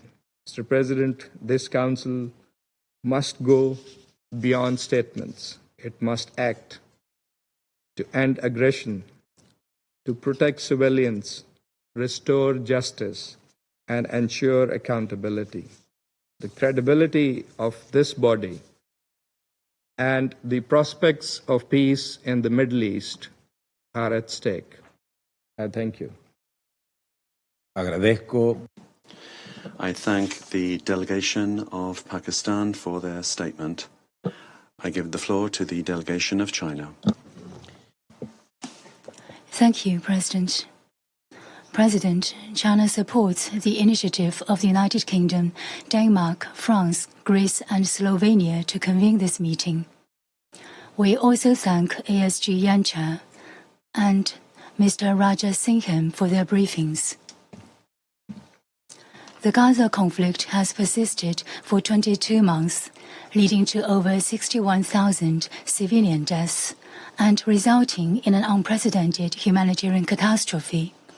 Despite repeated calls from the international community for a ceasefire and cessation of fighting, the situation worryingly continues to evolve in an even more dangerous direction. Given the urgency at hand, the international community, including the Security Council, must take all necessary actions before a greater disaster unfolds. I wish to share 4 points. First, we must firmly oppose any attempt to occupy Gaza. The recent approval by Israel's Security Cabinet of a plan to take over Gaza is a matter of grave concern for China. We urge Israel to stop this dangerous move at once. Gaza belongs to the Palestinian people. It is an integral part of the Palestinian territory. Any action that seeks to alter its demographic and territorial structure must be met with utmost rejection and resistance. Second, the illusion of military supremacy must be abandoned. Military means are not the way to solve this problem. An immediate ceasefire is the only right way to save lives and secure the release of hostages. Continually escalated military offensives in Gaza will only lead to more killings and deaths. We've also noted that an immediate ceasefire and the return of hostages are the very wishes of the Israeli people and the families of the hostages. The Israeli government needs to listen to the calls of both the international community and its people, immediately stop escalating tensions, and put an end to its military operations in Gaza. The country with significant influence over the parties must uphold a just and responsible stance and take concrete steps to push for a ceasefire. Third, it is imperative to alleviate the humanitarian disaster in Gaza. Gaza is on the verge of famine, with nearly 200 people having already died of starvation. Israel issued forced evacuation orders one after another, affecting over 87% of the Gazan territory and repeatedly displacing more than 1.9 million people. The lives of 2 million Gazans must not be the sacrifice of the war. The weaponization of humanitarian supplies is unacceptable. The collective punishment of the Gazan people is unacceptable. Attacking civilians and humanitarian workers as they search for supplies is equally unacceptable. Israel must fulfill its obligations under international humanitarian law as an occupying power, opening all border crossings, lifting restrictions on aid access, ensuring the large-scale, swift and safe entry of humanitarian supplies into Gaza, and supporting the UN in its aid delivery in accordance with the humanitarian principles. Fourth, it is crucial to reinvigorate the prospect of the two-state solution. Implementing the two-state solution is the only viable path to resolving the Palestinian question and achieving peaceful coexistence between Palestine and Israel. Last week's high-level conference on implementing the two-state solution witnessed strong, resounding calls in support of the two-state solution. This positive momentum should be maintained at the international level to redouble efforts to advance the political process of the two-state solution and jointly counter any unilateral move that sabotages its foundation. China stands ready to work alongside the international community to advance an end to the war in Gaza, alleviate the humanitarian catastrophe, and implement the two-state solution, ultimately achieving a comprehensive, just, and lasting solution of the Palestinian question. I thank you, President. Agradezco a la delegación. I thank the delegation of China for their statement. I give the floor to the delegation of the Russian Federation. Mr. President, we are disappointed that the Panamanian presidency ignored the request of the majority of members of the Security Council, including the Russian Federation, to convene an emergency meeting immediately, and took the decision to only hold it today, despite the extremely dangerous developments on the occupied Palestinian territory, following the Israeli leadership's announcement of a decision to escalate hostilities in the Gaza Strip, envisaging its occupation. We thank Assistant Secretary General Miroslav Yencha and the head of the OCHA office in Geneva, Ramesh Rajasingham, for their briefings. The other day, the world found out the shocking news that the Security Cabinet of the government of Benjamin Netanyahu had taken the decision to introduce forces into Gaza and to bring the Gaza Strip under the total control of the Israeli security forces with the aim, as the Israeli cabinet said, of defeating Hamas. These actions by the Israeli leadership are a gross violation of international law. They demonstrate their blatant disregard for the appeals of the international community and the decisions of the UN Security Council, and they deal a very serious blow to the prospects for the two-state solution to the Palestinian-Israeli conflict. We roundly condemn the intentions of the Netanyahu government to seize Gaza. In this context, we join the calls upon West Jerusalem to refrain from such extremely dangerous steps which undermine the already fragile prospects for the peaceful settlement to the Middle East conflict. We insist on Israel's strict compliance with the norms of international law and the well-known legal basis for the Middle East peace process, including the relevant resolutions of the UN General Assembly and Security Council. We also recall that Israel's plans run counter to the advisory opinion of the International Court of Justice of the 19th of July 2024, which inter alia unambiguously requires that West Jerusalem immediately put an end to the occupation of Palestinian lands. Moreover, the adoption of this plan essentially indicates the official and public recognition by Israel of its aims to seize and occupy the enclave. As is known, after separating from Gaza and the withdrawal of Israeli settlers from there in 2005, the Israeli leadership said that there was no state of occupation, which was not in line with the international legal interpretation, given the continued Israeli control over the perimeter of the Gaza Strip, its airspace, and its coastline. It turns out that over all of these years, Israel had been carrying out and is now intensifying precisely such an occupation of Gaza, with all of the resulting obligations to protect and provide for the civilian population, which are binding and which should not depend on the wishes of the occupying party, as stipulated by the norms and principles of international humanitarian law, including the Fourth Geneva Convention. Mr. President, literally a few days ago, here in this council, upon the initiative of Israel, we had a detailed discussion of the situation of the Israeli hostages in Gaza. The majority of the members of the Security Council clearly and unambiguously stated that one of the main preconditions for the release of all detained persons is an immediate and unconditional ceasefire.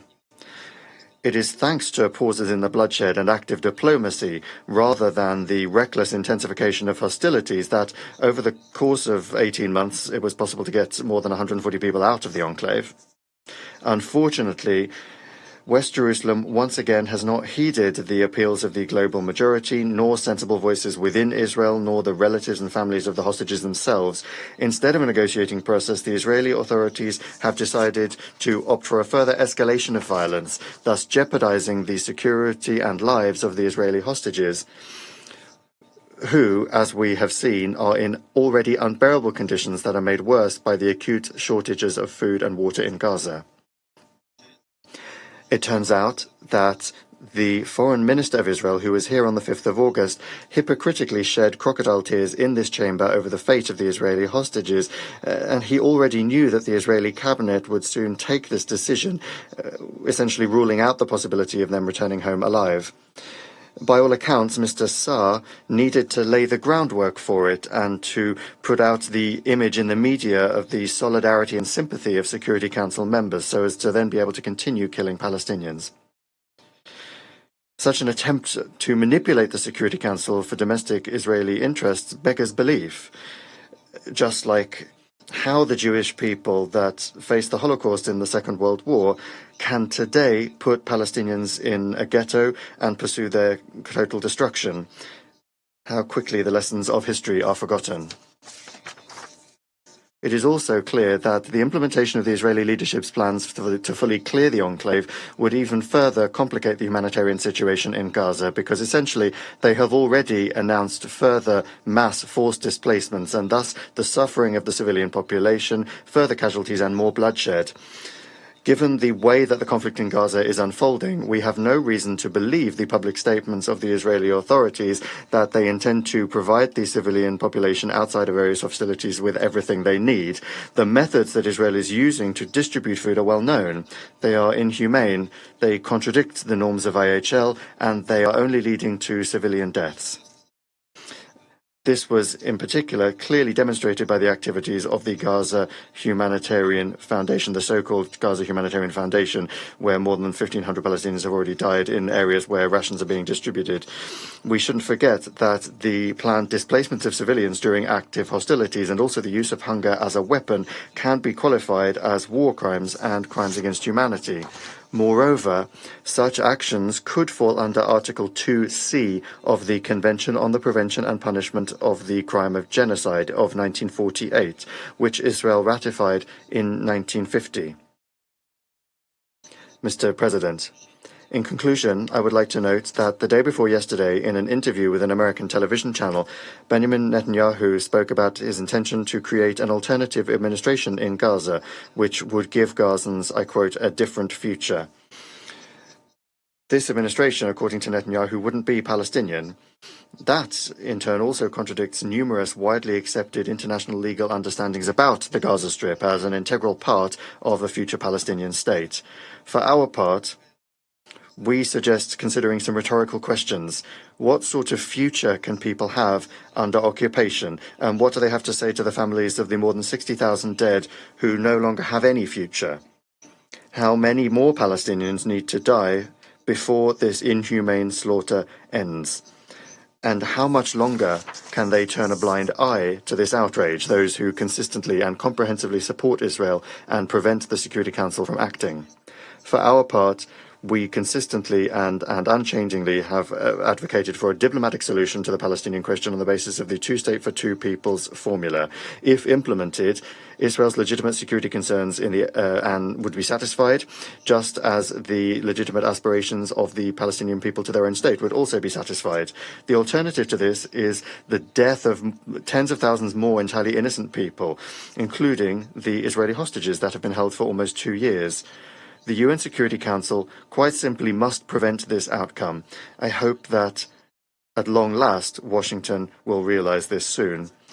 For the time being, as we understand it, despite the assurances of the State Department that they are continuing real and serious diplomatic efforts to end suffering in Gaza, to release the hostages and to achieve a permanent peace, end quote, the United States quite simply is washing its hand and is giving West Jerusalem carte blanche to have full freedom of action in Gaza. Thank you for your attention.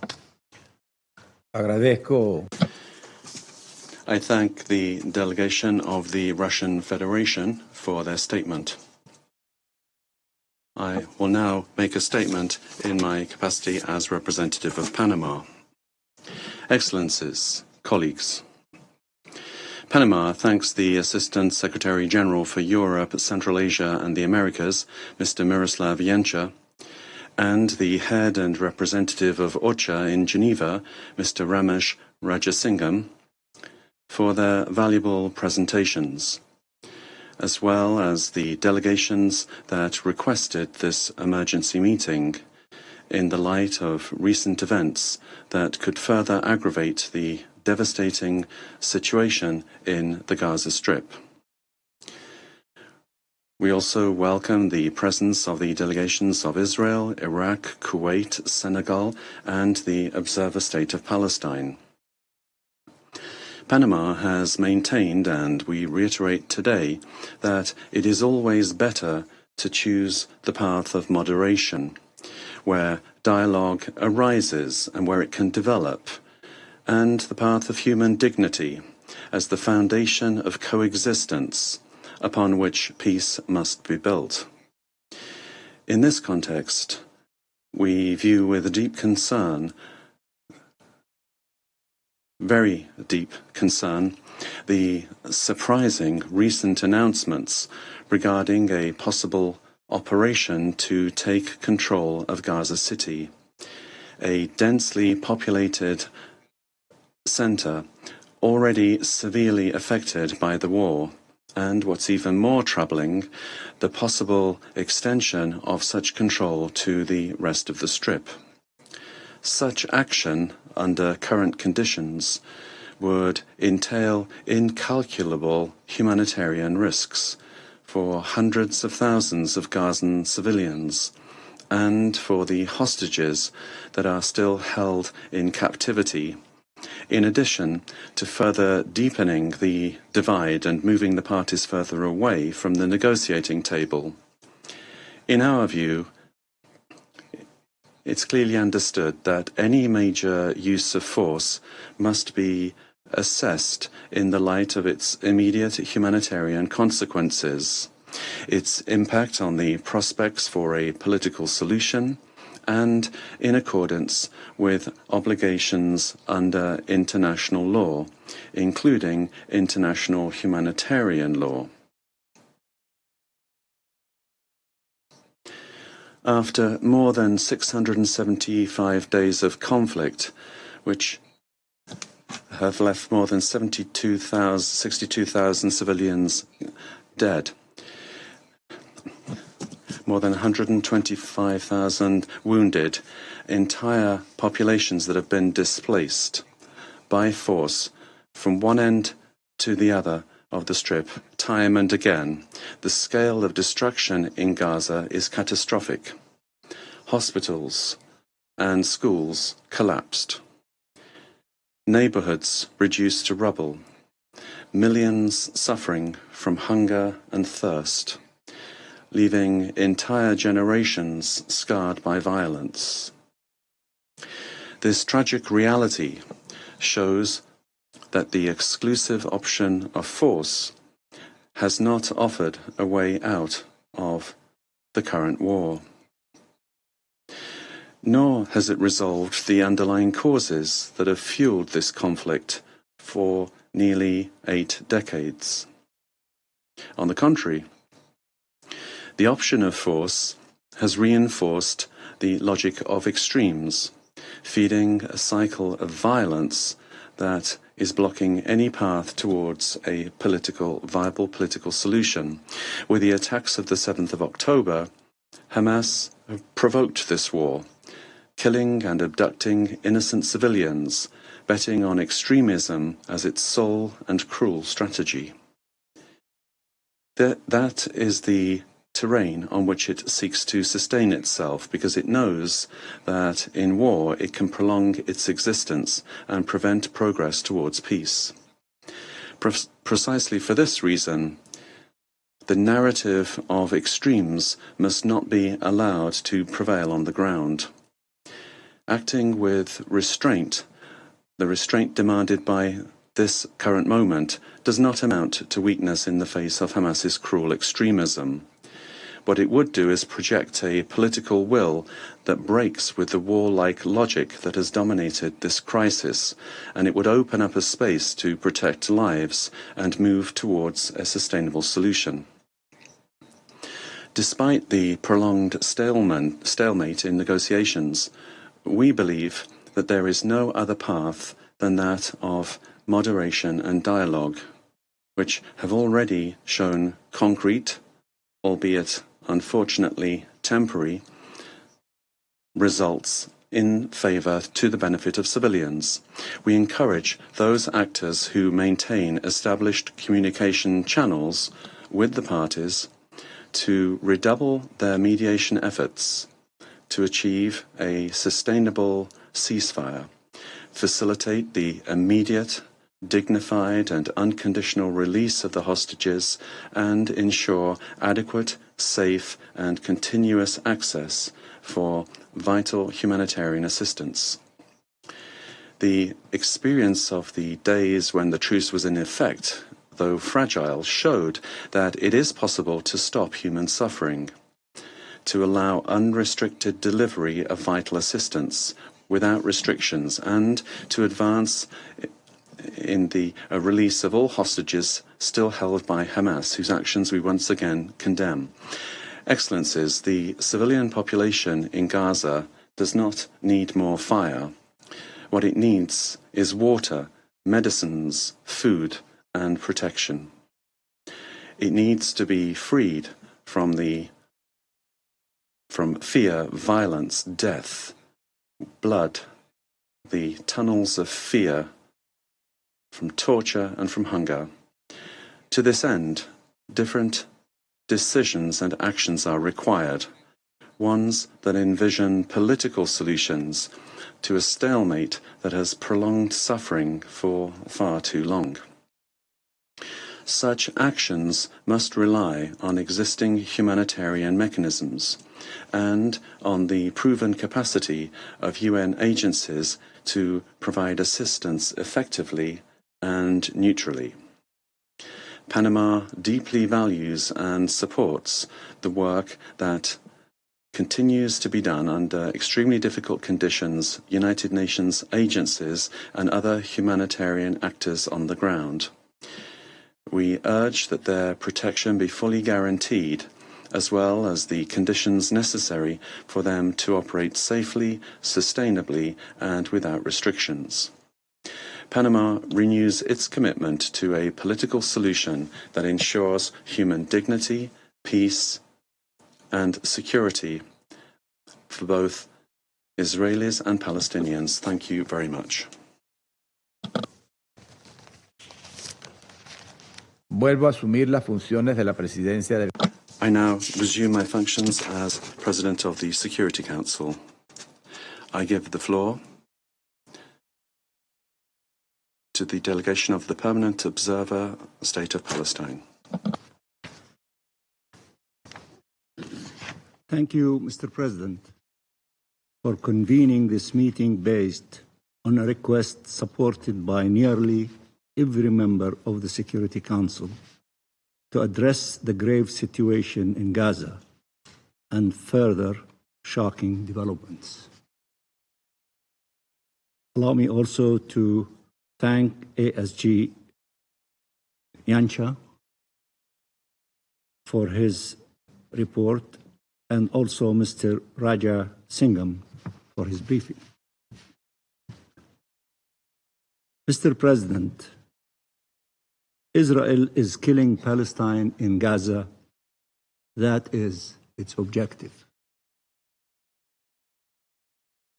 And there, over 2 million victims are enduring unbearable agony that the human mind can barely comprehend. We are not allowed to fail them any longer. We do not have the luxury to feel guilt or shame. We owe them to act now to stop this genocide. Mr. President, there is something undeniable Israel does not care about what we say, what you say. It is obvious. The only thing that matters now is what we do. What will force Israel to change course is our ability to transform justified condemnation into just actions. And history will judge us all. We appreciate the description of almost all of you of the deepness of the pain and the tragedy that our people is enduring. While this is okay, it is not sufficient. You have to act. You have to do something about it. You have to stop it. Otherwise, this analysis and description does not mean anything if you do not do something to stop it. And you have tools available to you to do so. Mr. President, there is an international plan adopted by the International High-Level Conference in Palestine, co-chaired by Saudi Arabia and France, that starts with ending the use of starvation as a weapon of war and ending the war on Gaza through a ceasefire, the release of the hostages and prisoners, a massive surge of humanitarian aid to the Palestinian people in coordination and leadership, in coordination with and leadership of the United Nations, and in line with humanitarian principles and the full withdrawal of Israel from Gaza. The plan further foresees the Palestinian National Authority resuming its sole governmental and security duties in the Gaza Strip with regional and international support, and Hamas handing over its weapons to the Palestinian National Authority in the context of an end to the war and in line with the objective of an independent Palestinian state. It sets forth an irreversible pathway to an independent and sovereign Palestinian state leading to shared peace and security and regional integration. Many of you referred to the results of that historic international conference about 2 weeks ago here in the General Assembly. If Israel's concerns was actually the end of Hamas rule or Hamas disarming, if its concern was actually security, it would have rallied this plan and should have been happy to see this plan adopted by almost the entire international community. Israel is seeking to cement its full military control over the Gaza Strip and is prolonging this war not to end Hamas rule or to disarm it, but to prevent independent Palestinian statehood. That is the truth. The Israeli government has said that clearly over and over again. Somebody was referring to the statement of Prime Minister Netanyahu. He doesn't want to see a Palestinian governing body overlooking the affairs over Gaza, but somebody else, not Palestinians. He said it. It's not a secret. It's not an accusation. It's a fact. Israel proved long ago it was not concerned by the fate of the hostages. Look at the tens of thousands demonstrating in Tel Aviv and other cities, demanding immediate ceasefire and seriously concerned if this insanity to take place against our people in the Gaza Strip, then this is the execution or the death of the hostages, because that is the position of the families and the tens of thousands who are demonstrating in Tel Aviv. This latest decision is some more blatant demonstration of that. The Israeli government dehumanized and demonized Palestinians to such an extent that its genocide against them through mass killing and starvation, including of children, is not opposed in Israel by some, is only opposed in Israel by some brave voices. Israel proved long ago that its goal is the destruction of the Palestinian people through forced transfer and massacres to facilitate its annexation of our land. If some people believe what Prime Minister Netanyahu said yesterday and today, that there is a huge global lie, that there is no starvation in Gaza, and the two gentlemen from the leadership of the UN is also participating in spreading lies, then why don't you, the Security Council, go to the Security Council, take with you 100 journalists from your countries and other countries to verify exactly what is happening in Gaza. If he's so sure of this global conspiracy about the lie, let him prove it, invite you, allow you to go to the Gaza Strip and see exactly what is happening there.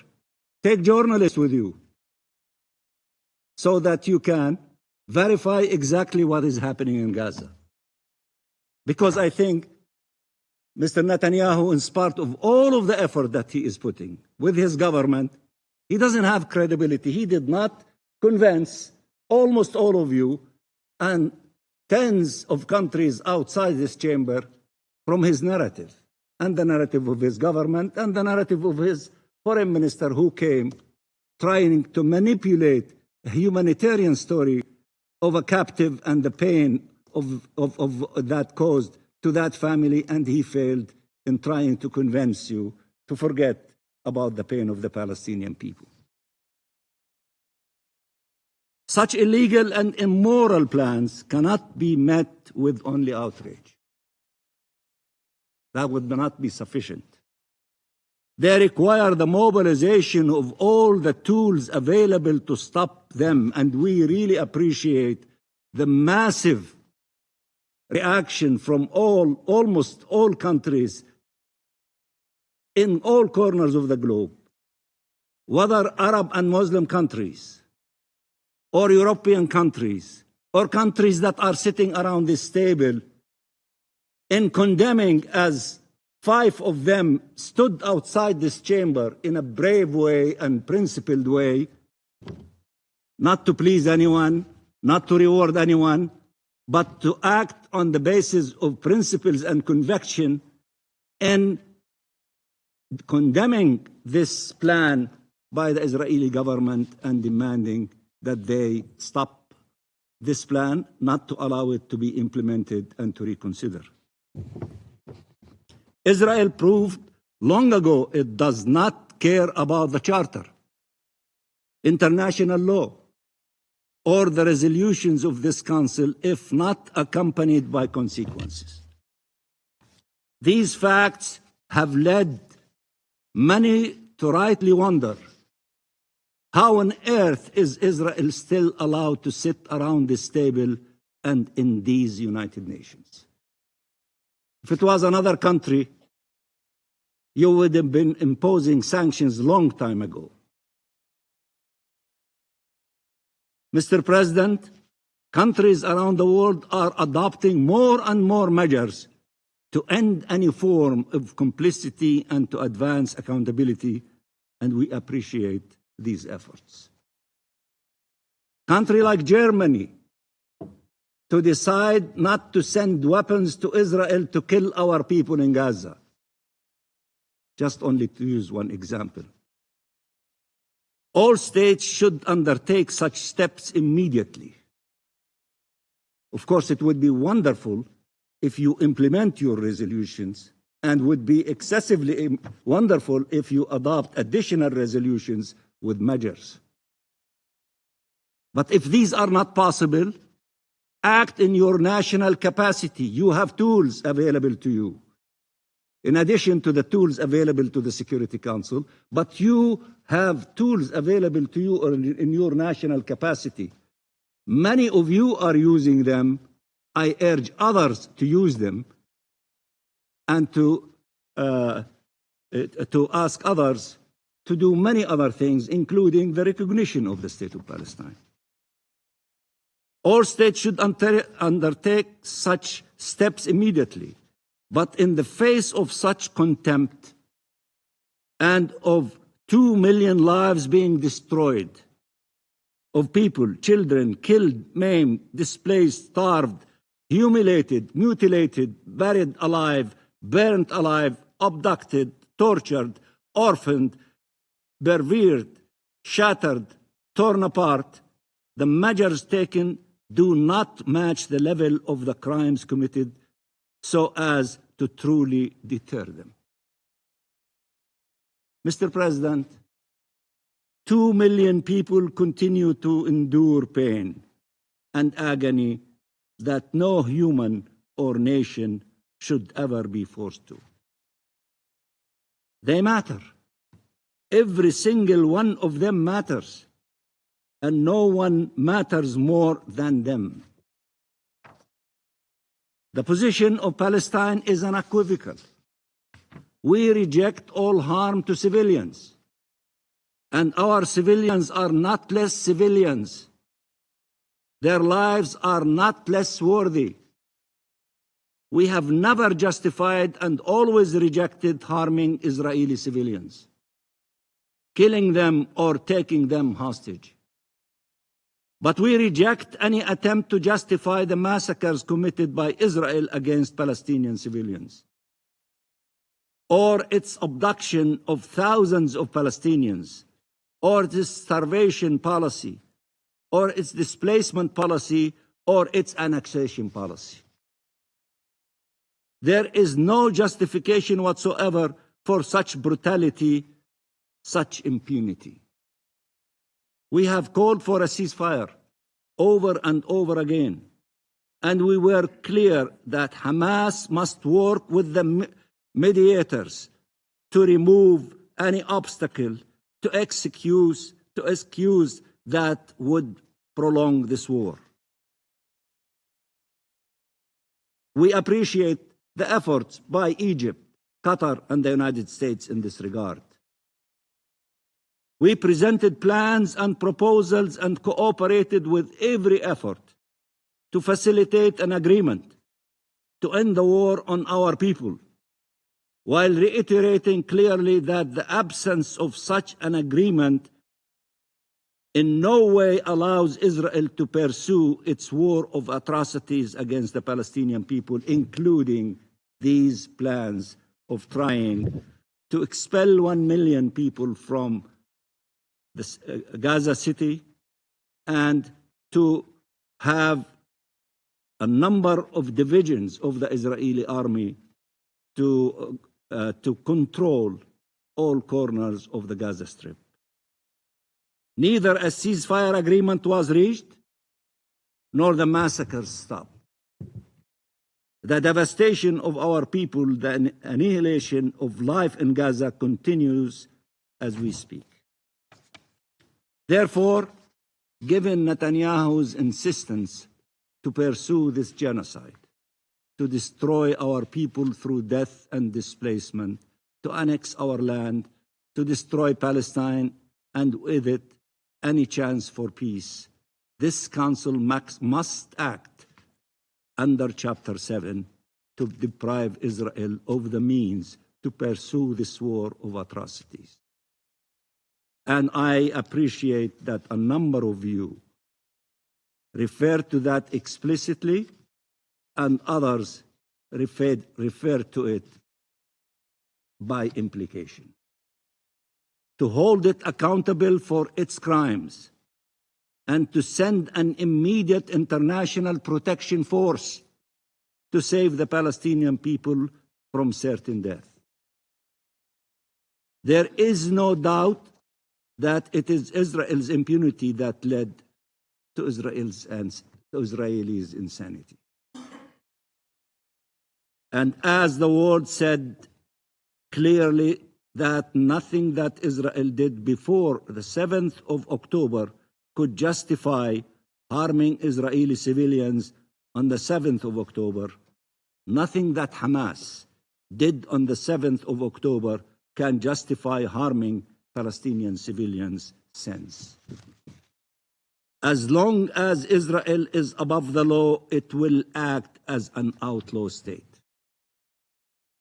Mr. President, as they have for over 20 years since the Arab Peace Initiative, the region and Palestine are making the choice of peace. I said it loudly and clearly last few days ago in my statement that Ambassador Samuel referred to. In spite of the pain, in spite of the hardship, in spite of the insanity, in spite of people are not maybe thinking logically, we're not losing our minds or allowing our heart to dictate our decisions. We extend our hand in the direction of peace. We accept the declaration that was adopted by the majority of nations during that historic conference on the two-state solution. And we urge those who have not joined to send their letters to the two co-chairs, Saudi Arabia and France, declaring their commitment and abiding by the declaration of the 19 leaders of this conference, the two co-chairs and the 17 co-chairs of the round tables. Peace is much better for everyone than war. We don't need no more wars. We need to stop the killing, the occupation, devastation, hostages, prisoners. We need to respond to the call of millions of people in all corners of the globe, in all capitals, who are saying, peace now, ceasefire now, release of hostages and prisoners now, stop the starvation, send food and medicine and water up to scale to the Palestinian people in the Gaza Strip, allow for the reconstruction of Gaza, allow for the implementation of the two-state solution by beginning with ending this illegal occupation, the independence of the State of Palestine with East Jerusalem as its capital, and therefore to have the two-state solution as a reality on the ground. This option is much better than the option of what Netanyahu and his government are planning to do against our people in the Gaza Strip, as if what's happening to them is not enough. They want to add more devastation, more agony, more pain. They want to erase them from the face of earth. And we will not allow them to do that, and you should not allow them to do that. We are willing to work with the US administration, Saudi Arabia, and France, and the members of this council and other regional and international partners to bring this war on our people to an end now. To end the bloodshed and the suffering now and once and for all. To achieve freedom and shared peace, security and prosperity. We have a duty to act and cannot waver. Your actions today will determine the fate of millions of people tomorrow, at least those who would have survived by then, and the fate of our region for generations to come. And I thank you very much, Mr. President. Agradezco. I thank the delegation of the Observer State of Palestine for their statement. I now give the floor to the delegation of Israel. Thank you, Mr. President, and to our briefers here today. Despite some extraordinary and brazen language and statements we heard here, I will, however, attempt to address the supposed reason for the convening of this meeting. On Thursday night, Israel's Security Cabinet approved the Prime Minister's proposal to defeat the Iran-backed Hamas terrorist organization. This is the same organization responsible for the October 7th attack, currently holding 50 hostages under unimaginable conditions and remaining the sole source of suffering for the population in Gaza. The IDF is preparing to take control of Gaza City while ensuring humanitarian assistance flows to civilians outside combat zones and away from the reach of Hamas. This is not conquest. Israel has no plans or desire to permanently occupy Gaza. This is liberation from a brutal terror regime. As our briefer stated earlier, I wish to reiterate the principles, the 5 clear principles that the Israeli Security Cabinet adopted for concluding the war. 1, the disarming of Hamas. 2, the return of all our hostages, both living and deceased. 3, the demilitarization of the Gaza Strip. 4, Israeli security control in the Gaza Strip. 5, the establishment of a non-Israeli peaceful civil administration governed neither by Hamas nor the Palestinian Authority. This is the only way to ensure a better future for Israelis and Palestinians alike. Prime Minister Netanyahu has made it clear. Israel's goal is not to take over Gaza, but to free Gaza from Hamas and enable a peaceful government to rise in its place. This is the path to stability. This is the path to peace. Hamas's repeated refusal to agree to ceasefire arrangements, together with the horrific images of Eviatar David and Rom Braslavsky, exposing yet another aspect of the organization's monstrosity, make it clear that Hamas will not relinquish its control over Gaza through peaceful means. Nonetheless, despite a broad international consensus that Hamas cannot remain in power, and despite clear evidence of its refusal to give up control, parts of the international community continue to oppose Israel's efforts to act against Hamas. This position is both contradictory and difficult to reconcile with the stated goal of ending Hamas's rule. Some who criticize Israel make sure to call for the unconditional release of the hostages merely to clear their conscience. But how can one ignore the fact that Hamas is exploiting the hostages and the Gazan population to maintain its position, benefiting from attempts to pressure Israel and from the willingness of some countries to recognize a Palestinian state? As Secretary of State Rubio said, talks with Hamas fell apart on the day President Macron made the unilateral decision that he's going to recognize the Palestinian state. Those messages, largely symbolic in their minds, actually have made it harder to get peace and harder to achieve a deal with Hamas. As was mentioned before, Hamas itself has even admitted this. The pressure should not be placed on Israel, who suffered the most horrific attack against the Jewish people since the Holocaust, but on Hamas, in order to demand the immediate and unconditional release of our hostages. Yet, in a complete inversion of morality and logic, this body has urgently convened to chastise the one democracy in the Middle East, the nation standing on the front line of the battle against radical extremist terrorism. If this body truly believes in justice and morality, then let your urgency be directed where it belongs, towards dismantling Hamas, towards freeing our hostages, toward ensuring that such atrocities never happen again. Anything less is not urgency, it is hypocrisy. I thank you, Mr. President. Agradezco. I thank the delegation of Israel for their statement. I give the floor to the delegation of Iraq. سيد الرئيس، أود أن ألقي هذا البيان نيابة عن المجموعة العربية. Mr. President, I'd like to make a statement on behalf of the Arab Group. الإعراب عن تهنئة. At the outset, allow me to congratulate you on assuming the presidency of the Security Council this month. We thank you for this opportunity to deliver this statement. We would also like to thank Mr. Yensha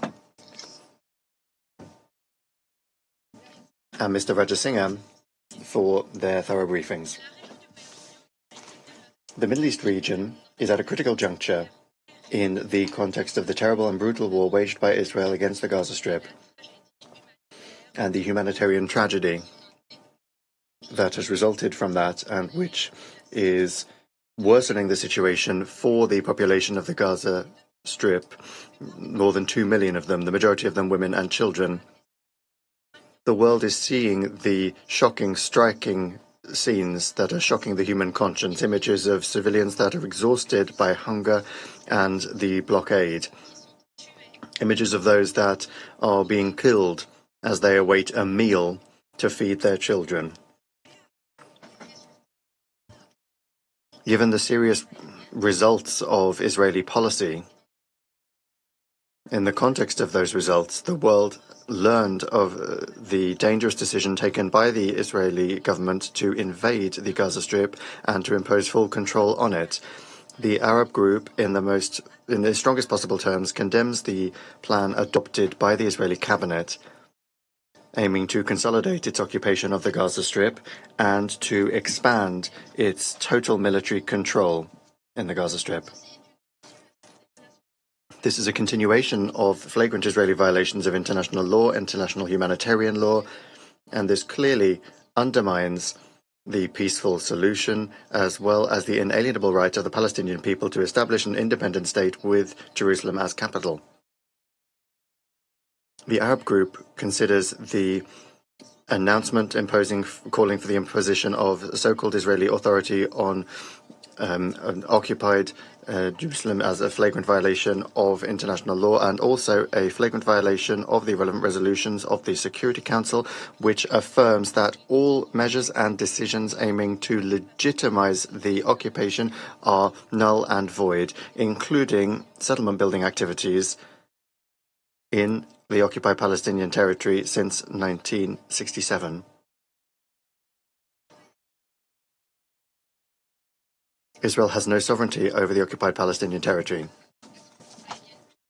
This unilateral Israeli action does not bring with it any legal consequences and cannot, in any case, modify the legal status of the occupied Palestinian territory, first and foremost Jerusalem, which remains an integral part of that territory. These measures only exacerbate tensions which are rising in the region, and which, because of Israeli aggression in Gaza and the resulting humanitarian strip in Gaza, are making the situation worse.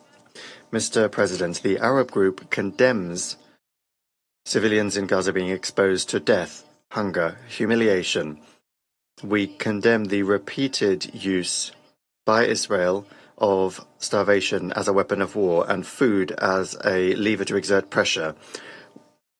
We condemn in the strongest possible terms the policies of blockade and the forced displacement of innocent civilians, as well as the repeated targeting of civilian facilities, including hospitals, displaced persons camps, and vital infrastructure. That constitutes a flagrant violation of international humanitarian law. We call upon the international community to act immediately to end the aggression and to recognize the catastrophe and the famine in Gaza, and also to break the blockade imposed upon the Gaza Strip. It is also necessary to guarantee the delivery of humanitarian assistance and relief, as well as medical assistance, and the access of international organizations must be guaranteed in Gaza, and their teams must be protected so that they can fully play their role. We also call for support for UNRWA and for accountability, international accountability mechanisms vis-à-vis these Israeli crimes to be activated. The Arab group welcomes the engagement by the State of Qatar and the Arab Republic of Egypt to continue their efforts with the United States of America when it comes to mediation in Gaza to reach a comprehensive and immediate agreement on a ceasefire which would end the war and put an end to the humanitarian suffering in the Gaza Strip, while also guaranteeing the protection of civilians, the exchange of detainees and prisoners, paving the way for an end to the crisis and a relaunch of recovery and reconstruction efforts. The Arab group had asked your August Council and reiterates this appeal today under the mandate of the Council in accordance with the Charter, the Council being the organ responsible for the maintenance of international peace and security.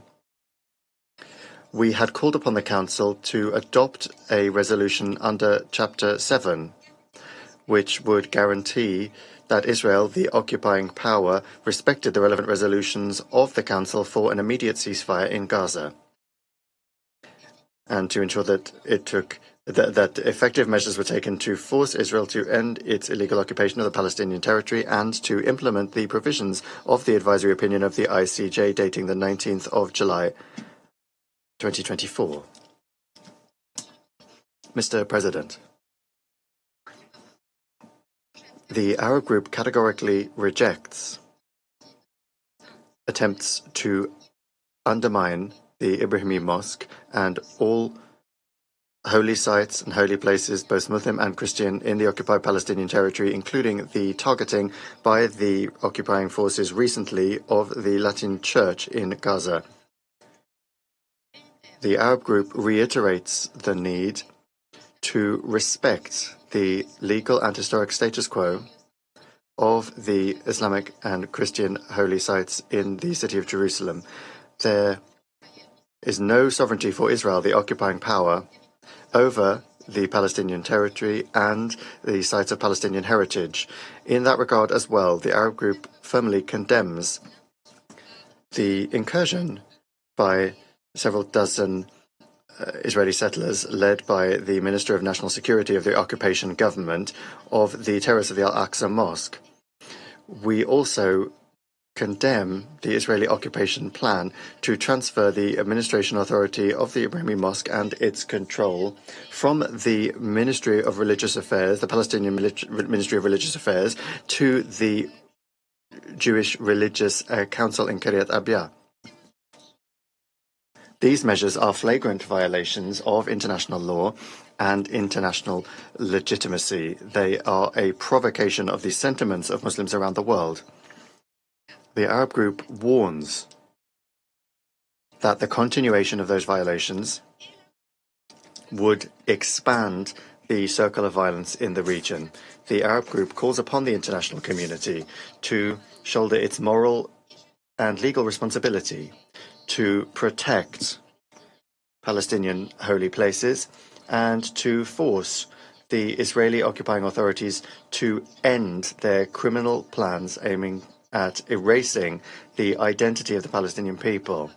The Arab group reaffirms that the use of force only leads to further destruction and misery. It will not lead to peace. There is no alternative to justice for the Palestinian people and a comprehensive, global, and lasting solution to the Palestinian question under international law and resolutions of international law. We also reiterate our commitment to a just and comprehensive peace as a strategic choice to end the occupation and to resolve the Arab-Israeli conflict under international law and the resolutions of international legitimacy, including resolutions 242, 338, 497, 1515,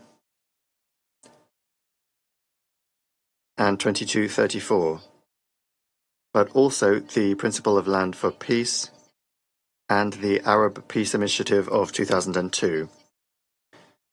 The colonial occupation of the Palestinian and Arab occupied lands must be ended, including the occupied Syrian Golan and the occupied Lebanese territories. The independence of a Palestinian state must be enshrined that is fully sovereign with Jerusalem as its capital. The inalienable rights of the Palestinian people must be restored, including the right to self-determination, the right to return, and compensation for Palestinian refugees, the issue of which must be resolved under General Assembly Resolution number 194.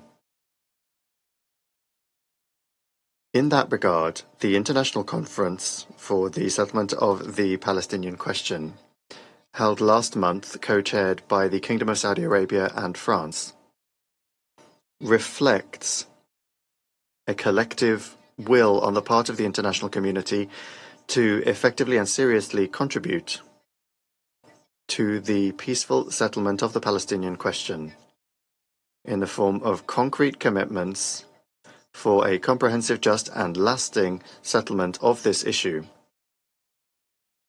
which establishes peace, security and stability in the region. The Arab Group welcomes the communiqué of the 21st of July 2025 by a number of countries regarding the situation in the occupied Palestinian territories, which clearly called for an end to the aggression in Gaza, the immediate ending of the policy of genocide, and the systematic starvation, and accountability for perpetrators of crimes against the Palestinian people, as well as sanctions being imposed on the occupying power and its terrorist settlers. We also welcome the announcement by a number of countries of their intention to recognize the brotherly Palestinian state. These are positive measures in line with international law and the relevant resolutions of the Security Council. This constitutes significant support for the legitimate rights of the fraternal Palestinian people to ensure that they can enjoy their right to self-determination and establish their independent state, and also to strengthen the possibilities for a comprehensive and lasting peace in the region. The Arab Group reiterates its call upon all those states that have not yet recognized the State of Palestine to take similar measures that reflect a commitment to international law and to support the historic unchanged rights of the fraternal Palestinian people on their territory. Thank you, Mr. President. I thank the delegation of Iraq for their statement.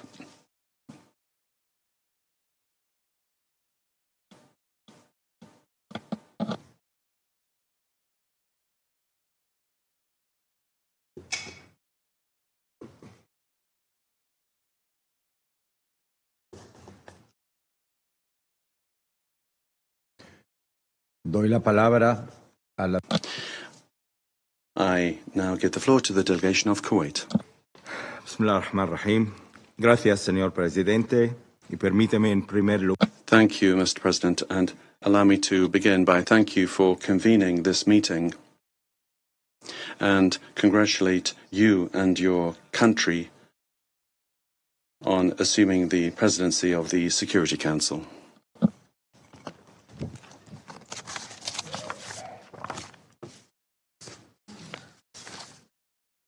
سيد الرئيس أتشرف بإلقاء هذا البيان نيابة عن Mr. President, I'm honored to deliver this statement on behalf of the member states of the Gulf Cooperation Council. The United Arab Emirates, the Kingdom of Bahrain, the Kingdom of Saudi Arabia, the State of Qatar, the Sultanate of Oman, and my own country, the State of Kuwait. We would like to thank Mr. Miroslav Jenča, Assistant Secretary General for Political Affairs, and Mr. Ramesh Rajasingham, Head and Representative of the United Nations Office for the Coordination of Humanitarian Affairs in Geneva, OCHA, for their valuable briefings. Mr. President, we reaffirm our firm, unchanged principled position in support of the Palestinian cause and our rejection of all forms of occupation and settlement. We express our deep concern and our strong denunciation of the dangerous decision announced by the Israeli government to invade the Gaza Strip and impose full control over it, which is a direct threat to the lives of more than 2 million Palestinians, most of them women and children. And this lays the groundwork for a new stage of genocide and forced displacement, and undermines any chance of achieving a two-state solution. It's also a flagrant violation of international law and the United Nations Charter. Any comprehensive invasion of the Gaza Strip will not just impact the Palestinian people, but will also affect the entire region, leading to an unprecedented spiral of violence and explosion, and Israel will bear full responsibility for it, and the international community will have to answer for silence or failure to prevent it. Mr. President, the international community, headed by the Security Council, must assume its legal, moral, and historic responsibilities. The scenes of genocide are being repeated before the eyes of the Council without any action being taken. This is a failure of the international community, which threatens to undermine the role and credibility of the Council, particularly in this matter. It is a destructive message to the population when international laws are applied selectively. Mr. President, urgent and binding measures must be taken under Chapter 7 of the UN Charter in order to stop this brutal aggression, guarantee international protection for the Palestinian people, and ensure the safe delivery of humanitarian, medical and relief assistance. And we must also support UNRWA and reject any attempts to undermine its role. In this regard, we value the great efforts undertaken by the State of Qatar and the Arab Republic of Egypt in coordination with the United States of America to achieve a comprehensive and immediate ceasefire to halt the aggression, protect civilians, an agreement that would also ensure the exchange of prisoners and detainees and which would create the ideal conditions for the return of displaced persons to their homes and facilitate the safe and unimpeded entry of humanitarian aid. The Gulf Cooperation Council states support these efforts, and we want to strengthen them through coordination with the relevant regional and international parties in a way that breaks the cycle of violence and revives a serious political process that meets the legitimate aspirations of the Palestinian people. Mr. President, we all witnessed just a short time ago the convening of the high-level international conference for the peaceful settlement of the Palestinian question and the implementation of the two-state solution, co-chaired by the Kingdom of Saudi Arabia and the French Republic. The conference embodied the will of the international community to relaunch a serious political process towards the establishment of an independent Palestinian state on the borders of the 4th of June 1967, with East Jerusalem as its capital. In this regard, we welcome the recognition by a number of friendly states of the State of Palestine. However,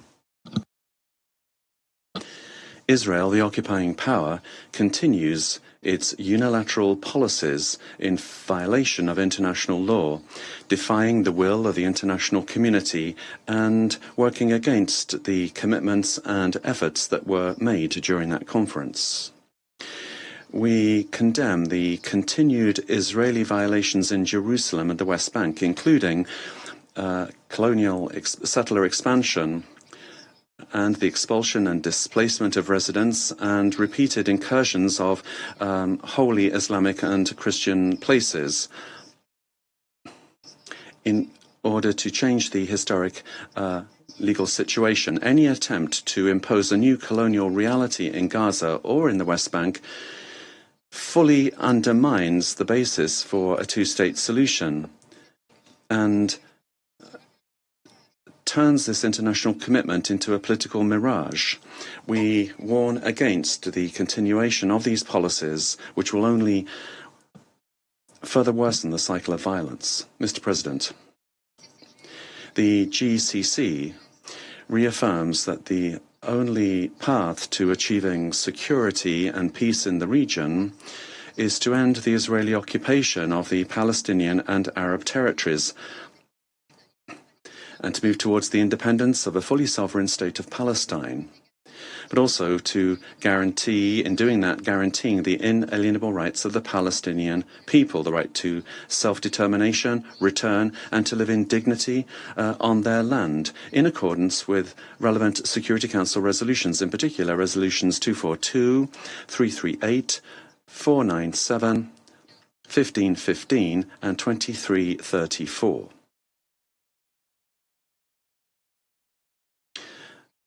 And we must also implement the advisory opinion issued by the International Court of Justice of the 19th of July 2024. In conclusion, and from this podium, our message is clear. Israel's impunity is no longer acceptable. And the ongoing aggression against Gaza is a real test of the credibility of the international system and its ability to protect people's peace and international peace and security. I thank you. I thank the delegation of Kuwait for their statement. I now give the floor to the delegation of Senegal.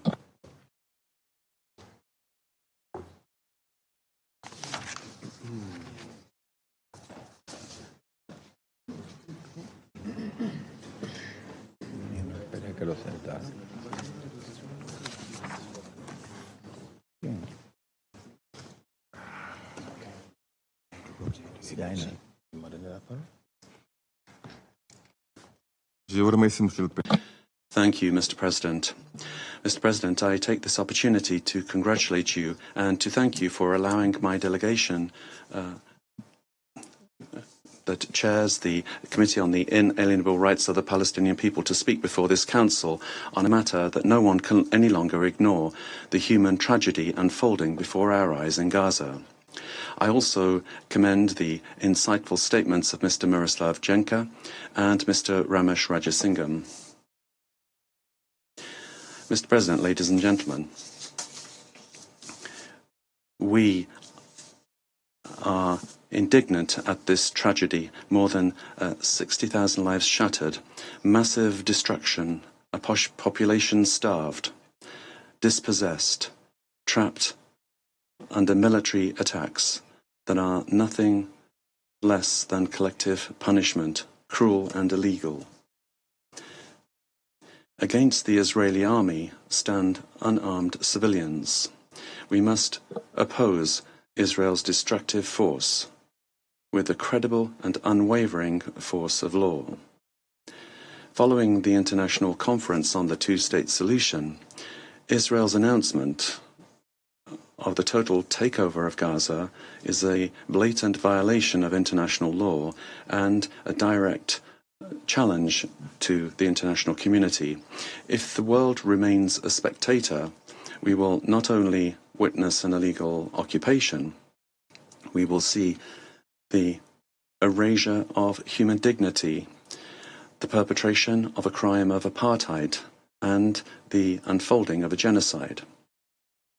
Senegal strongly condemns the attacks on holy sites, Muslim and Christian, including the Church of the Holy Family, and the provocative intrusions into the courtyard of the Al-Aqsa Mosque. The international community must protect Al-Aqsa and preserve the sacred nature of Jerusalem. We call upon the Security Council to awaken our collective humanity in order to end the disaster in Gaza. This requires 1. A military embargo and restrictions on arms shipments to the occupying power. 2. The immediate implementation of Resolution 2735 of 2024.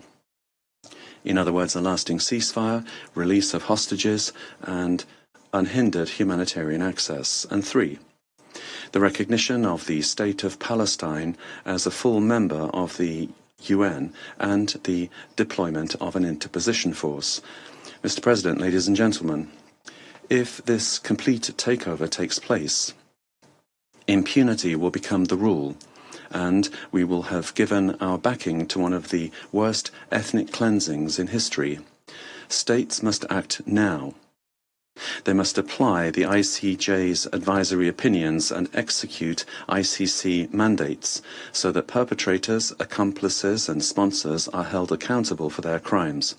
Finally, I wish to reiterate my country's call to all states that are committed to justice and humanity by legal obligation as well as by moral duty to embrace the aspirations of the Palestinian people for peace, stability and sovereignty within the 1967 borders, with East Jerusalem as the capital of the State of Palestine. Humanity is watching us. History will judge us. Thank you.